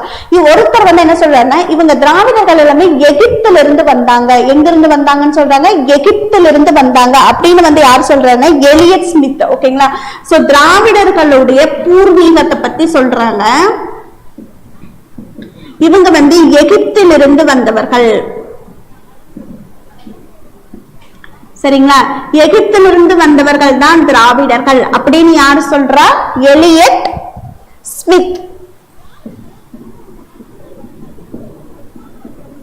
ஓகேங்களா. அடுத்து வந்து என்னன்னா இவங்க மத்திய ஆசியாவில இருந்து வந்தாங்க.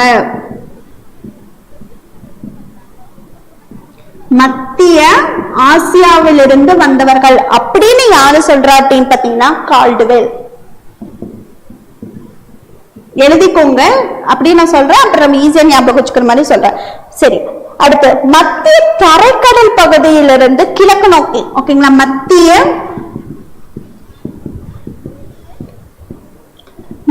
தரைக்கடலிலிருந்து வந்தாங்க அப்படின்னு யாரு சொல்றான்னா எஸ்கே சட்டர்ஜி. ஓகேவா. அடுத்து பாத்தீங்கன்னா மத்திய தரைக்கடல், ஆமா, மத்திய தரைக்கடல் இவர்களது தாயகம் அப்படின்னு ஒருத்தர் சொல்றாரு. ஓகேங்களா, மத்திய தரைக்கடல் இவர்களது தாயகம், அதாவது திராவிடர்களுடைய தாயகம் அப்படின்னு ஒருத்தர் சொல்றாரு. அவர் யாருன்னு பாத்தீங்கன்னா லகோவரி, என் லகோவரி. எஸ், லகோவரி. சரி,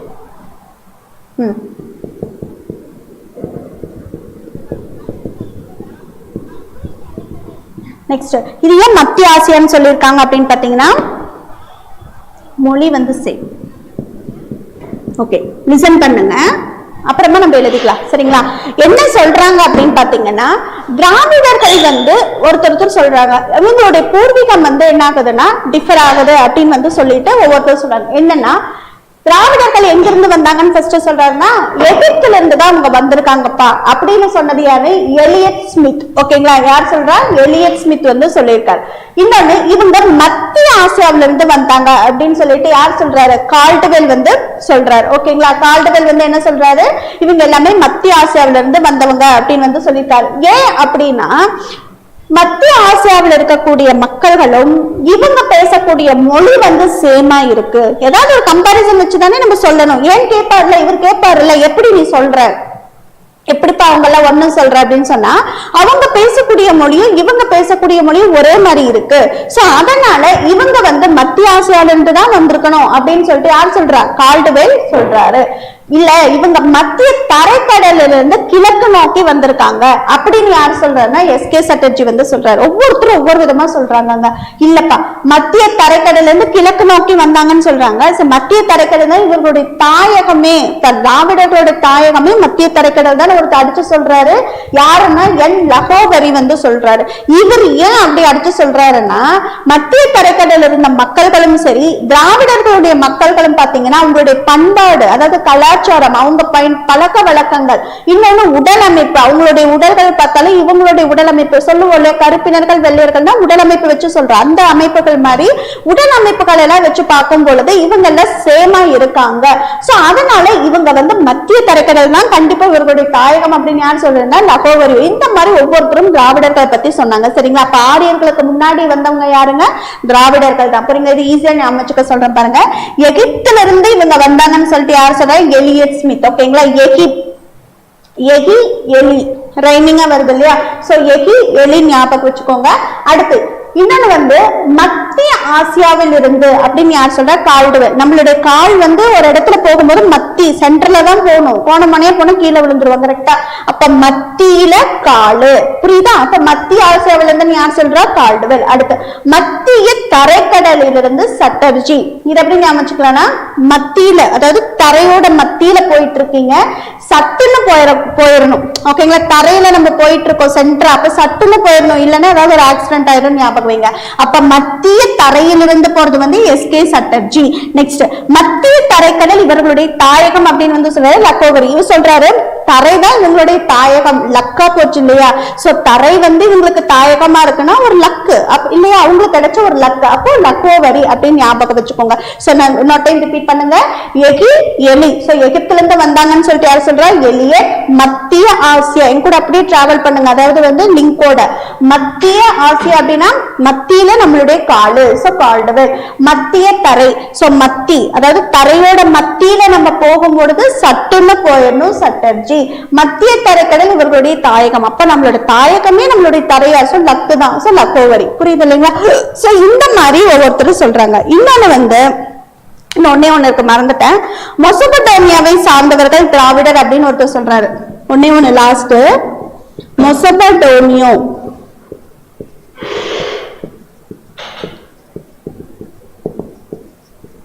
சரிங்களா. அதாவது திராவிடர்கள் வந்து மெசபடோமியவர்களை சார்ந்தவங்க அப்படின்னு வந்து யார் சொல்றாரு அப்படின்னு பாத்தீங்கன்னா பாலகிருஷ்ண நாயர்.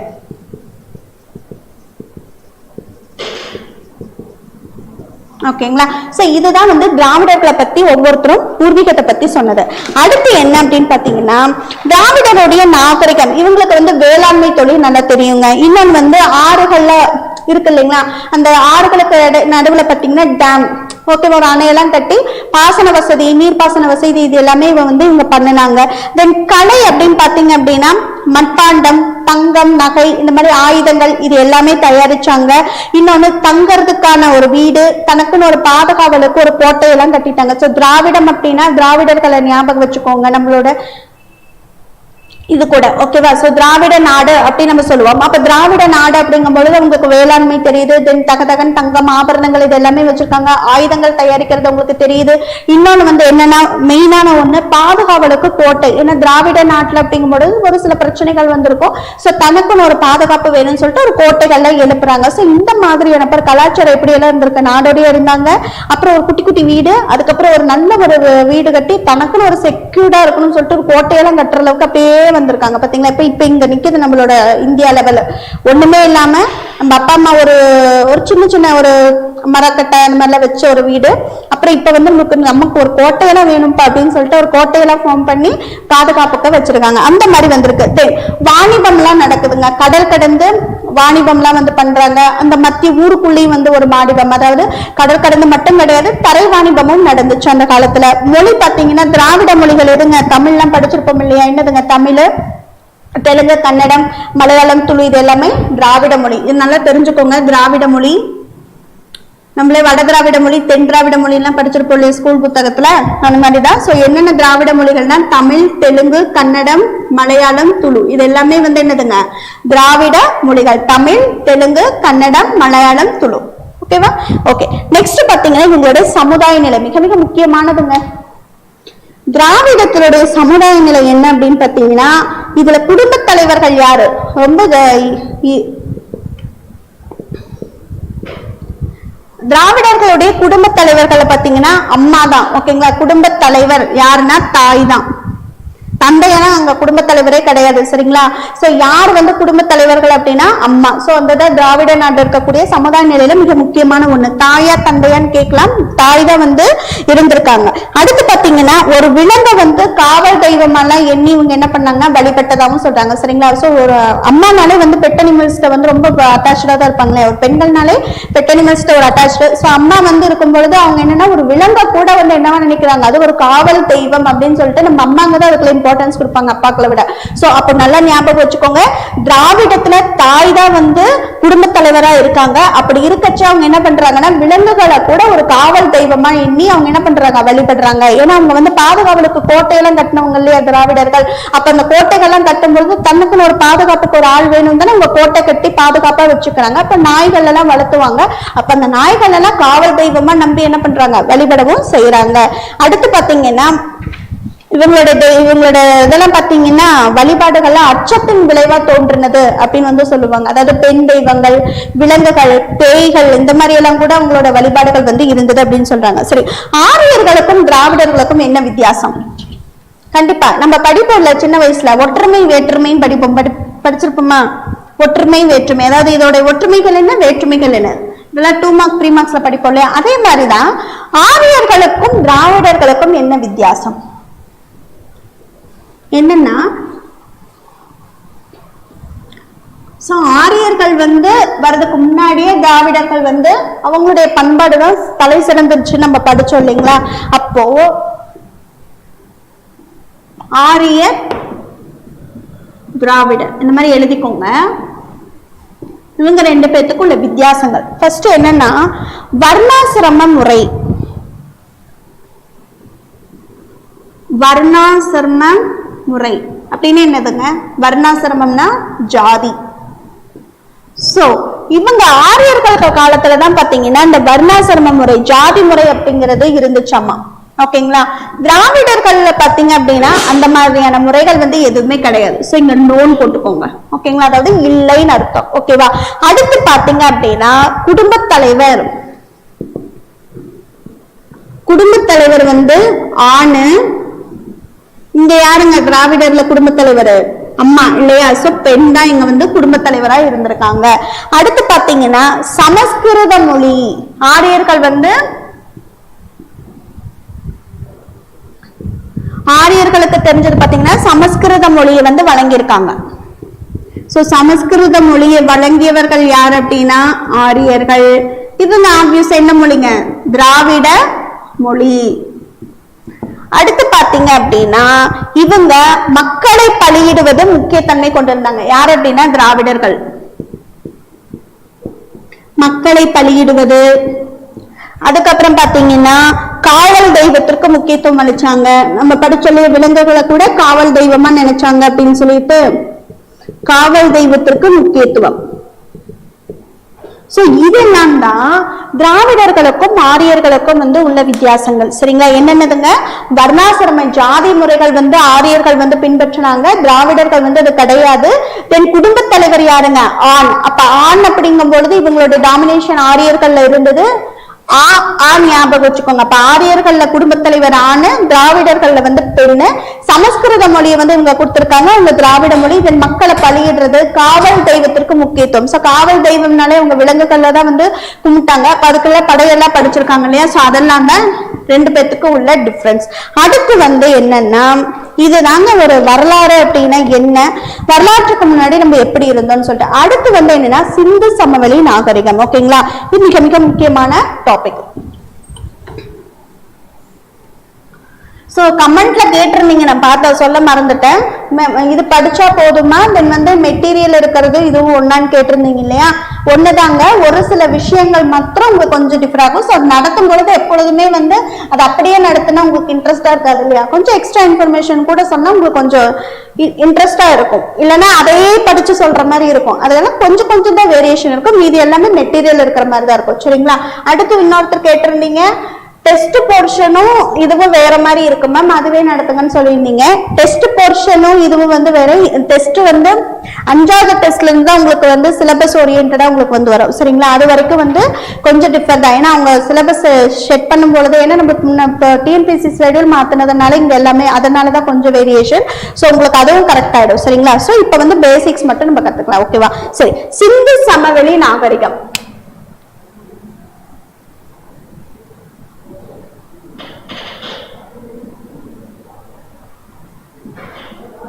ஓகேங்களா? சரி, ஆரியர்கள் வருகைக்கு முன்னாடி இந்தியாவுல எந்த விதமான நாகரிகமும் இல்லைன்னு நினைச்சிட்டு இருந்தாங்க. சரிங்களா? அதாவது எதுவுமே இல்லை, அவங்க வந்துதான் நாகரிக முறைகளே இருந்துச்சு போல அப்படின்னு நினைச்சிட்டு இருந்த காலகட்டத்துலதான் ஆராய்ச்சியாளர்கள்லாம் ஈடுபட்டு இந்த ஒரு நாகரிகத்தை கண்டுபிடிச்சாங்க. சிந்து சமவெளியில் ஒரு நாகரிகம் இருந்துச்சு, அங்க இருந்த மக்கள் இப்படி இருந்தாங்க, இந்தந்த மாதிரியான பழக்க முறைகள் கையாண்டாங்க, அவங்களோட வீடுகள் இப்படி இருந்தது, அவங்களோட சமயங்கள் இப்படி இருந்தது, அந்த பண்பாடுகள் கலாச்சாரம் இந்த மாதிரி எல்லாமே வந்து ஆராய்ச்சியாளர்கள் வந்து கண்டுபிடிச்சாங்க. அந்த மாதிரி இருந்ததுதான் பாத்தீங்கன்னா திருந்திய நாகரிகம் அப்படின்னு வந்து சொல்லுவாங்க. ஆரியர்கள் வருகைக்கு முன்னாடி கிடைச்ச ஒரு திருந்திய நாகரிகமா தான் எது இருந்துச்சு அப்படின்னு பாத்தீங்கன்னா சிந்து சமவெளி நாகரிகம் வந்து இருந்துச்சு. சரிங்களா? சிந்து சமவெளி நாகரிகங்கள் வந்து எங்கெங்கெல்லாம் இருந்துச்சு அப்படின்னு பாத்தீங்கன்னா ஹரப்பா, மொஹஞ்சதாரோ மிக மிக முக்கியமான ஒண்ணு. சிந்து சமவெளி நாகரிகம் பரவிய இடங்கள் எது அப்படின்னு பாத்தீங்கன்னா ஹரப்பா,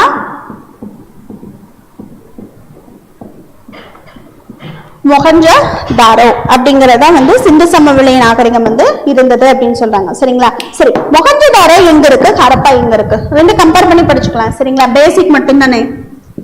ஹரப்பா,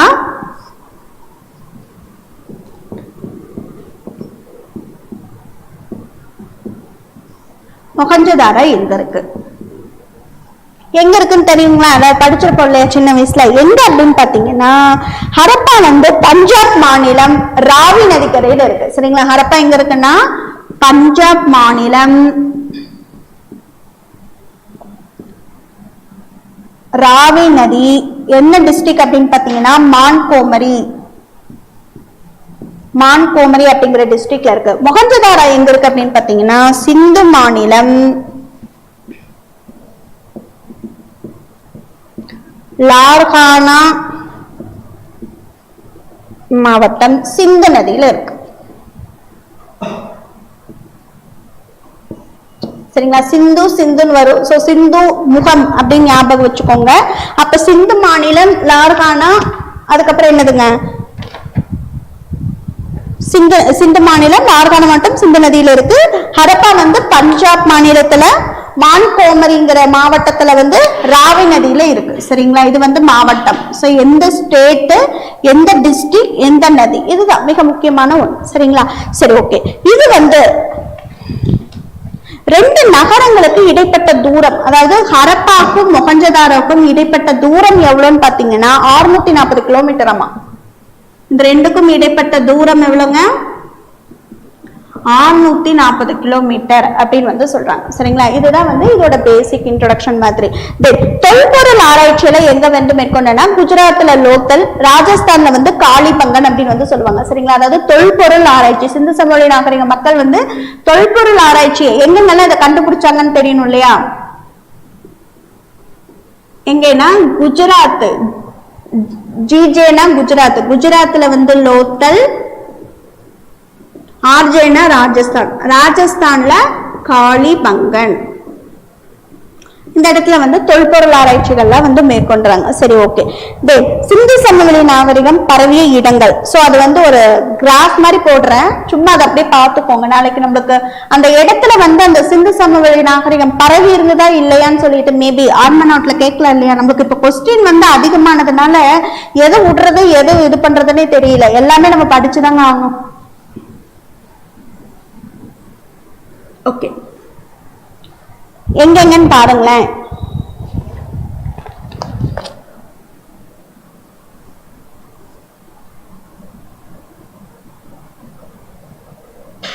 சிந்து, சான்குத்தாரா, நல்லா ஜூம் பண்ணி காட்டுவாங்க, நல்லா பார்த்து தெரிஞ்சுக்கோங்க. லோத்தால், ஆம்ரி, மிஹி, டபர்கோட்,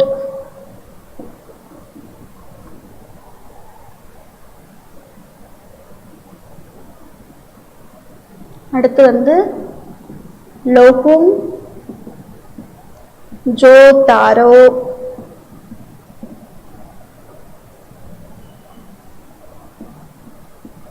மொஹஞ்சதாரோ,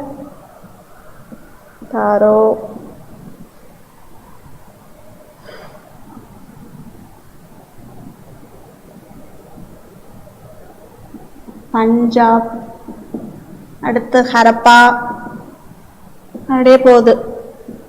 ரூபர்,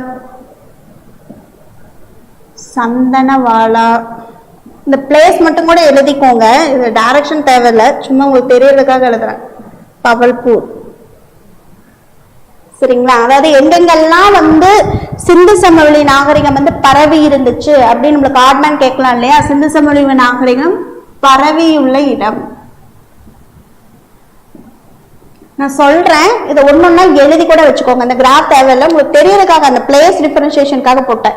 லோத்தால், சான்குத்தாரோ, சிந்து, ஆம்ரி, மெஹி, டபர்கோட், பஞ்சாப், ஹரப்பா, ரூபார், சந்தனவாலா, பவல்பூர், மொஹஞ்சதாரோ, லொகுஞ்சதாரோ.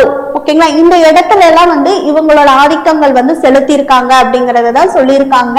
சோ இந்த ஹரப்பாவுக்கும் மொஹஞ்சதாரோக்கும் இடைப்பட்ட டிஸ்டன்ஸ் தான் எவ்வளவுன்னு சொல்லியிருக்காங்க, நம்மளுக்கு 640 கிலோமீட்டர் சொல்லியிருக்காங்க. சரிங்களா? இதுதான் வந்து இவங்களுடைய இது பலவிருக்கா. சிந்து சமவெளி நாகரிகத்தை வந்து கண்டுபிடிச்சவங்க இது எப்படிங்க கண்டுபிடிச்சிருக்காங்க நமக்கு தெரியணும் இல்லையா?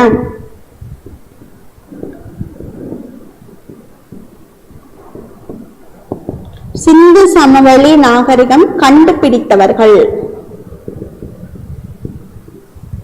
சோ இந்த நாகரிகத்தை வந்து எப்படி யார் கண்டுபிடிச்சாங்க தெரியணும்ல. ஒரு ஒரு நாகரிகம் ஒரு பழக்க வழக்கம் இருக்குன்னா கண்டுபிடிச்சவங்க இருக்கணும் இல்லையா? யாருன்னு பாத்தீங்கன்னா ஃபர்ஸ்ட் அந்த மொஹஞ்சதாரோ வந்து கண்டுபிடிச்சது யாருன்னு பாத்தீங்கன்னா 1922 எழுதிக்கோங்க. 1922 ஆர்டி பானர்ஜி. நம்ம முன்னாடி இது சொன்னதுதான். ஆர்டி பானர்ஜி என்ன கண்டுபிடிச்சாருன்னு படிச்சோம். மொஹஞ்சதாரோ நகரை வந்து கண்டுபிடிச்சாரு. ஓகேவா? 1922 ஆர்டி பானர்ஜி என்ன கண்டுபிடிச்சிருக்காரு? மொஹஞ்சதாரோ நகரம் வந்து கண்டுபிடிச்சிருக்காரு. சோ மொஹஞ்சதாரோ நகரம் வந்து என்ன சொல்லுவாங்கன்னா இறந்து போனவர்களின் குன்று. என்ன சொல்லுவாங்க? இறந்து போனவர்களின் குன்று. மொஹஞ்சதாரோவை என்ன சொல்லியிருக்காங்க? இறந்து போனவர்களுடைய குன்று அப்படின்னு வந்து சொல்லுவாங்க. சரி, ஓகே. இந்த மாதிரி இவர் நகரம் வந்து கண்டுபிடிக்கும் பொழுது 1922 இவர் கண்டுபிடிக்கிறாரா? 21 வந்து ஒரு நிகழ்வு நடக்குது. என்னன்னு பாத்தீங்கன்னா தயாராம் சாணி அப்படிங்கிறவர் யாருங்க? 1921 தயாராம் சாணி அவர் வந்து ஹரப்பாவுல தொல்பொருள் சின்னத்தை வந்து கண்டுபிடிச்சிருக்காரு. சரிங்களா? 1921 தயாராம் சாணி அவர் என்ன கண்டுபிடிச்சிருக்காரு? ஹரப்பா நகர்ல தொல்பொருள் சின்னம். சரிங்களா? தொல்பொருள் சின்னம் கண்டெடுப்பு. சரியா? 21 சிந்து சமவெளி நாகரிகம். இதுல இருந்து இப்படி படிங்க. சரிங்களா? 21 தயாராம் சாணி அப்படிங்கிறவர் வந்து என்ன பண்றாரு? ஹரப்பா நகர்ல தொல்பொருள் சின்னத்தை கண்டுபிடிச்சிருக்காரு. தென் 22 பாத்தீங்கன்னா மொஹஞ்சதாரோ, ஹரப்பா நகரம் இங்க வந்துருச்சு. தென் மொஹஞ்சதாரோ நகரவே கண்டுபிடிச்சது பாத்தீங்கன்னா 22 யார் கண்டுபிடிச்சாங்கன்னா ஆர்டி பானர்ஜி தான் வந்து கண்டுபிடிச்சிருக்காரு. இப்போது இயக்குனர் யாரு நம்ம படிச்சோங்க? Sir John Marshall. அவர் என்ன பண்றாரு அப்படின்னா 1924 சரிங்களா? இவங்க எல்லாம் கண்டுபிடிச்சதுக்கு அப்புறமா அந்த இயக்குனர் அந்த நகரம் வந்து ஆராய்ச்சி பண்ணிட்டு இருந்திருக்காரு இல்லையா? இயக்குனர்னா அதான வேலை. சோ அவர் என்ன பண்றாரு அப்படின்னா தான் கண்டுபிடிச்ச ஒரு நகரை தான் இந்த கண்டுபிடித்த சின்னம் புதிதா ஒரு நாகரிகத்தை சார்ந்து இருக்கு அப்படின்னு வந்து உலகுக்கு சொன்னவரே வந்து அவர் தான். சரிங்களா? அதுக்கப்புறமா வந்து சிந்துவெளி நாகரிகம் சார்ந்த புதைப்பொருள் சின்னத்தை கண்டுபிடிச்சவர் யாருன்னா மஜிந்தார். அவர் எப்ப கண்டுபிடிச்சாருன்னா 1931. சரிங்களா? இது லைனா படிச்சீங்கன்னா என்னென்ன கண்டுபிடிச்சிருக்காங்க, எப்படி வந்து இந்த நாகரிகத்தை வந்து டெவலப் பண்ணாங்கிறது தெரியும். சரிங்களா? 24 நான் என்ன சொன்னேன்? Sir John marshal. Sir John marshal வந்து ஒரு சின்னம் வந்து கண்டுபிடிக்கிறாரு. அதுக்கப்புறமா 1931 மஜிந்தார் என்ன கண்டுபிடிக்கிறார்னா சிந்துவெளி நாகரிகம் சார்ந்த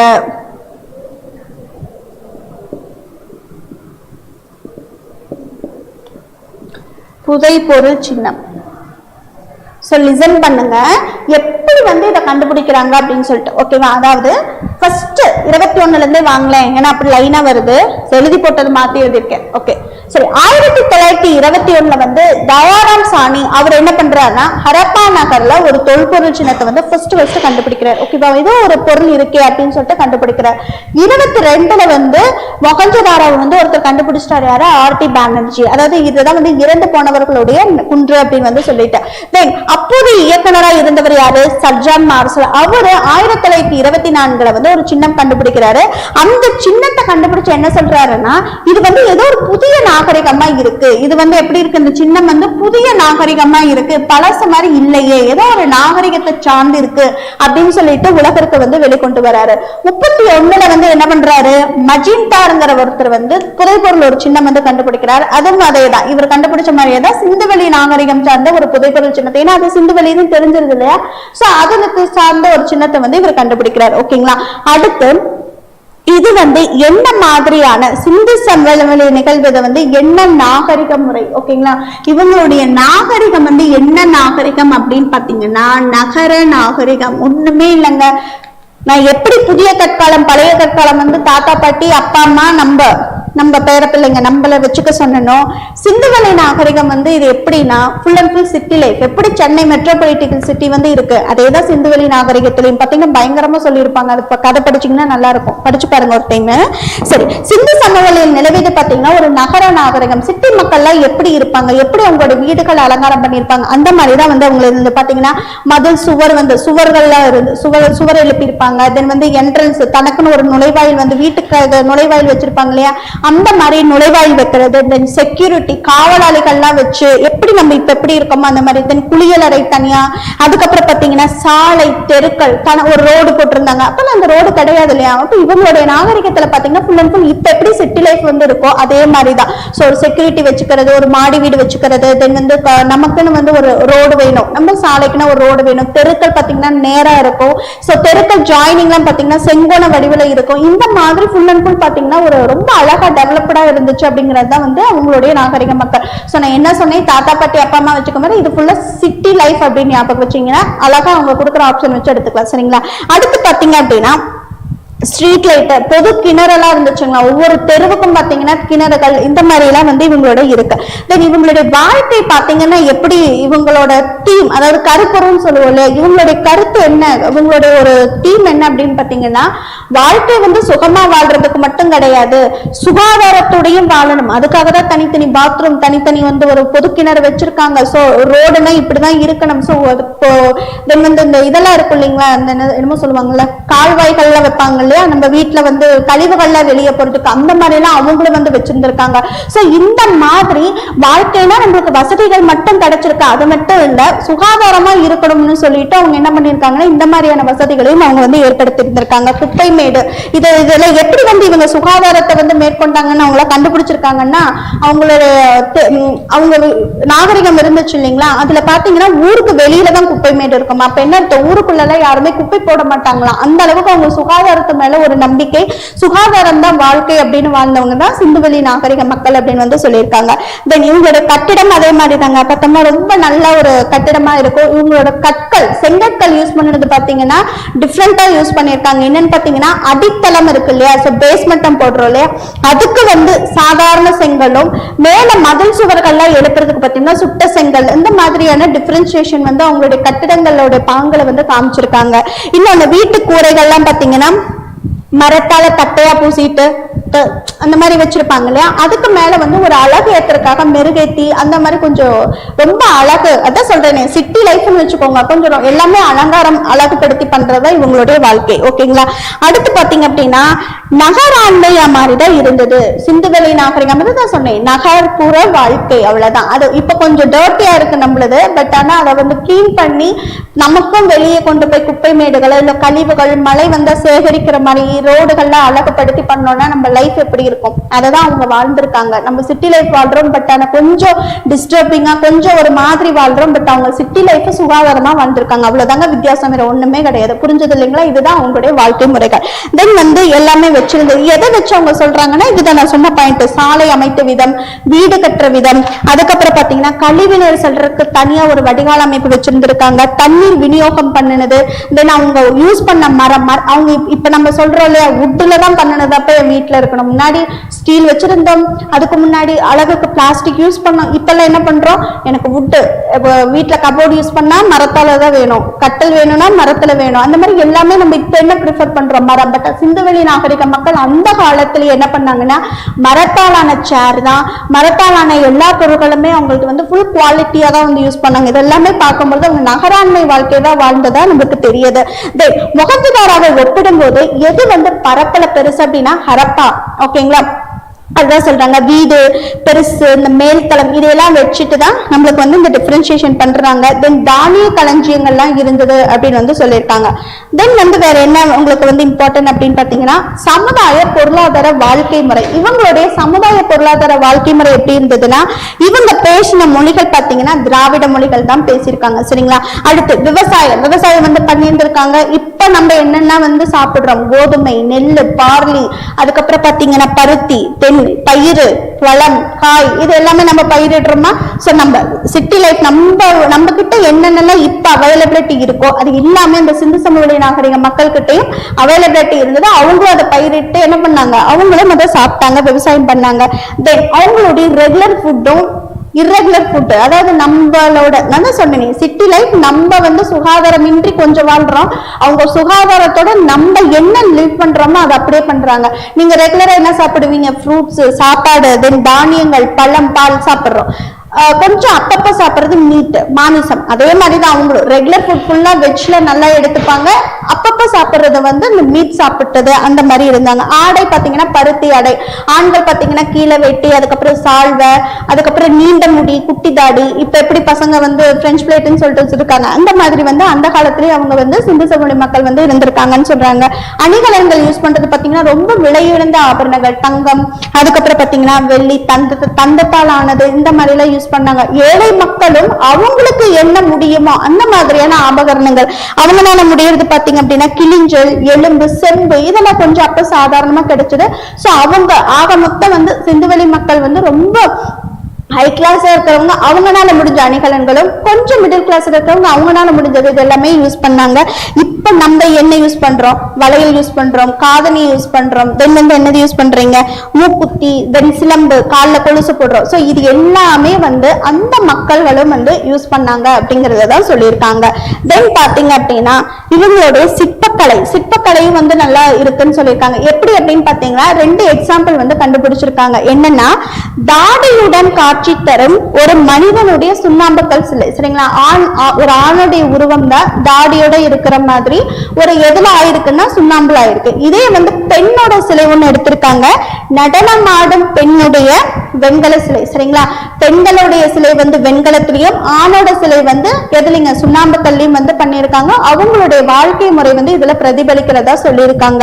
இன்னொன்னு அறிவு, பயங்கரமான அவங்க நாலேஜபிள் பர்சன். இப்ப நம்ம எப்படி ஒவ்வொருத்தரும் ஒவ்வொரு ஃபீல்ட்ல இருக்கோம் இல்லையா? ஒருத்தர் டாக்டர், இன்ஜினியர், சயின்டிஸ்ட், அந்த மாதிரி அவங்களும் பாத்தீங்கன்னா ஜோசியம், மருத்துவம், அறிவியல், அந்த மாதிரி எல்லா துறைகள்லயுமே அவங்களும் சிறந்து விளங்கி இருக்காங்க. கருவிகள் பாத்தீங்க அப்படின்னா இந்த அம்பு, வில்லு, ஈட்டு, இந்த மாதிரி போராயுதங்கள், தென் அம்மி குளவி, இந்த மாதிரி எல்லாம் இருக்கு இல்லையா? சோ இது எல்லாமே வந்து நம்மளுக்கு வந்து கண்டுபிடிச்சிருக்காங்க. தென் வந்து என்னன்னா அறிந்த உலோகம் அப்படின்னா தங்கம், வெள்ளி,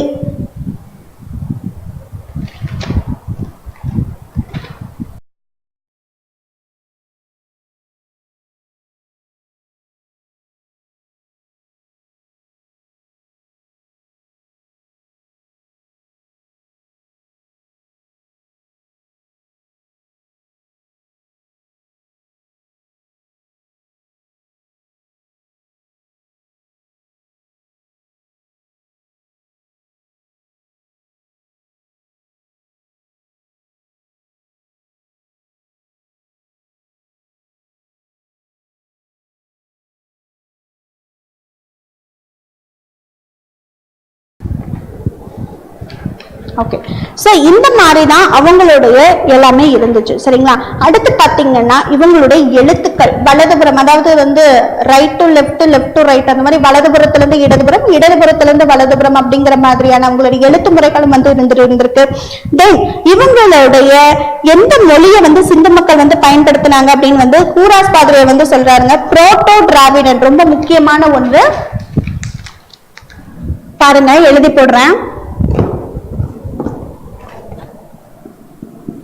புரோட்டோ டிராவிடன், இவங்க திராவிட மொழி தானே பேசுறாங்கன்னு சொன்னோம். சோ புரோட்டோ டிராவிடன் அப்படிங்கிற மொழியை வந்து சிந்து மக்கள், அதாவது சிந்து சமவெளி மக்கள்,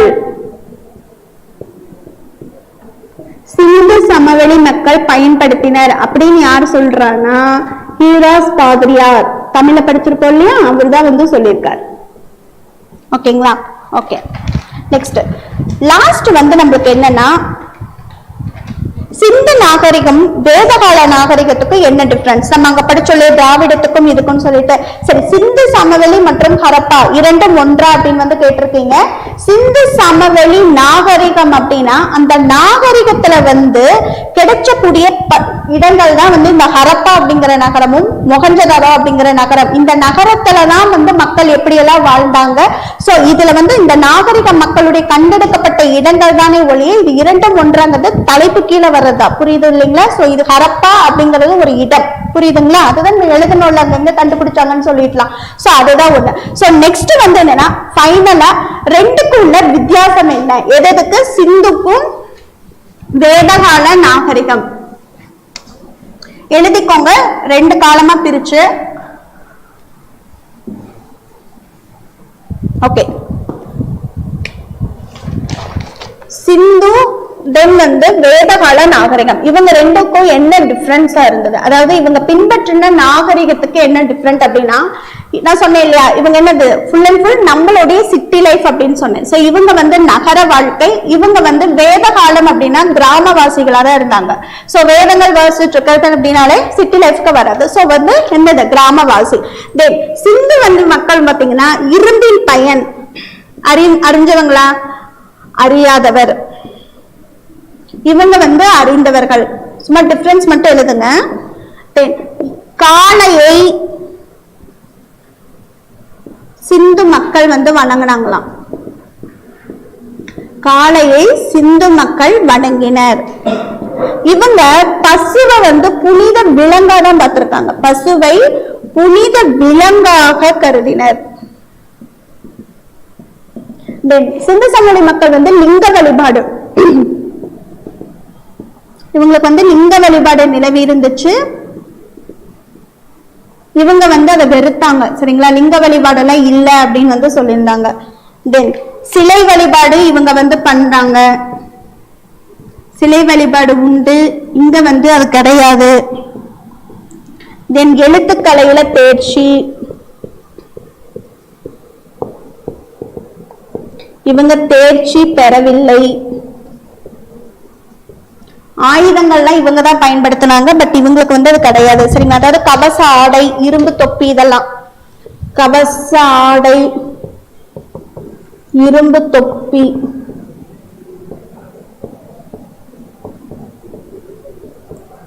பயன்படுத்தினர். இவங்க இல்ல, பயன்படுத்தல. சரிங்களா, இது ஒரு ஈஸியா சொல்றேன் பாருங்க. ஃபைனலா நான் சொல்றதை நீங்க அப்படியே உங்களுக்கு புரிஞ்ச மாதிரி எழுதிக்கோங்க. சரிங்களா, சிம்பிளா தான் எழுதியிருக்கேன். சிந்து சமவெளி நாகரிகம்னா நான் என்ன சொன்னேன், நம்மளுடைய சிட்டி லைஃப். சிட்டி லைஃப் அப்படிங்கும்போது நம்ம இப்ப எப்படி வாழ்ந்துட்டு இருக்கோமோ அது அவங்க அப்படியே வாழ்ந்தாங்க. எதோட சுகாதாரத்தோட ஒண்ணுதான் வித்தியாசம். நகரம் நம்ம வாழ்றது. இரும்பின் பயன் வந்து அவங்களுக்கு அப்ப தெரியல. சரிங்களா, அது ஒண்ணு.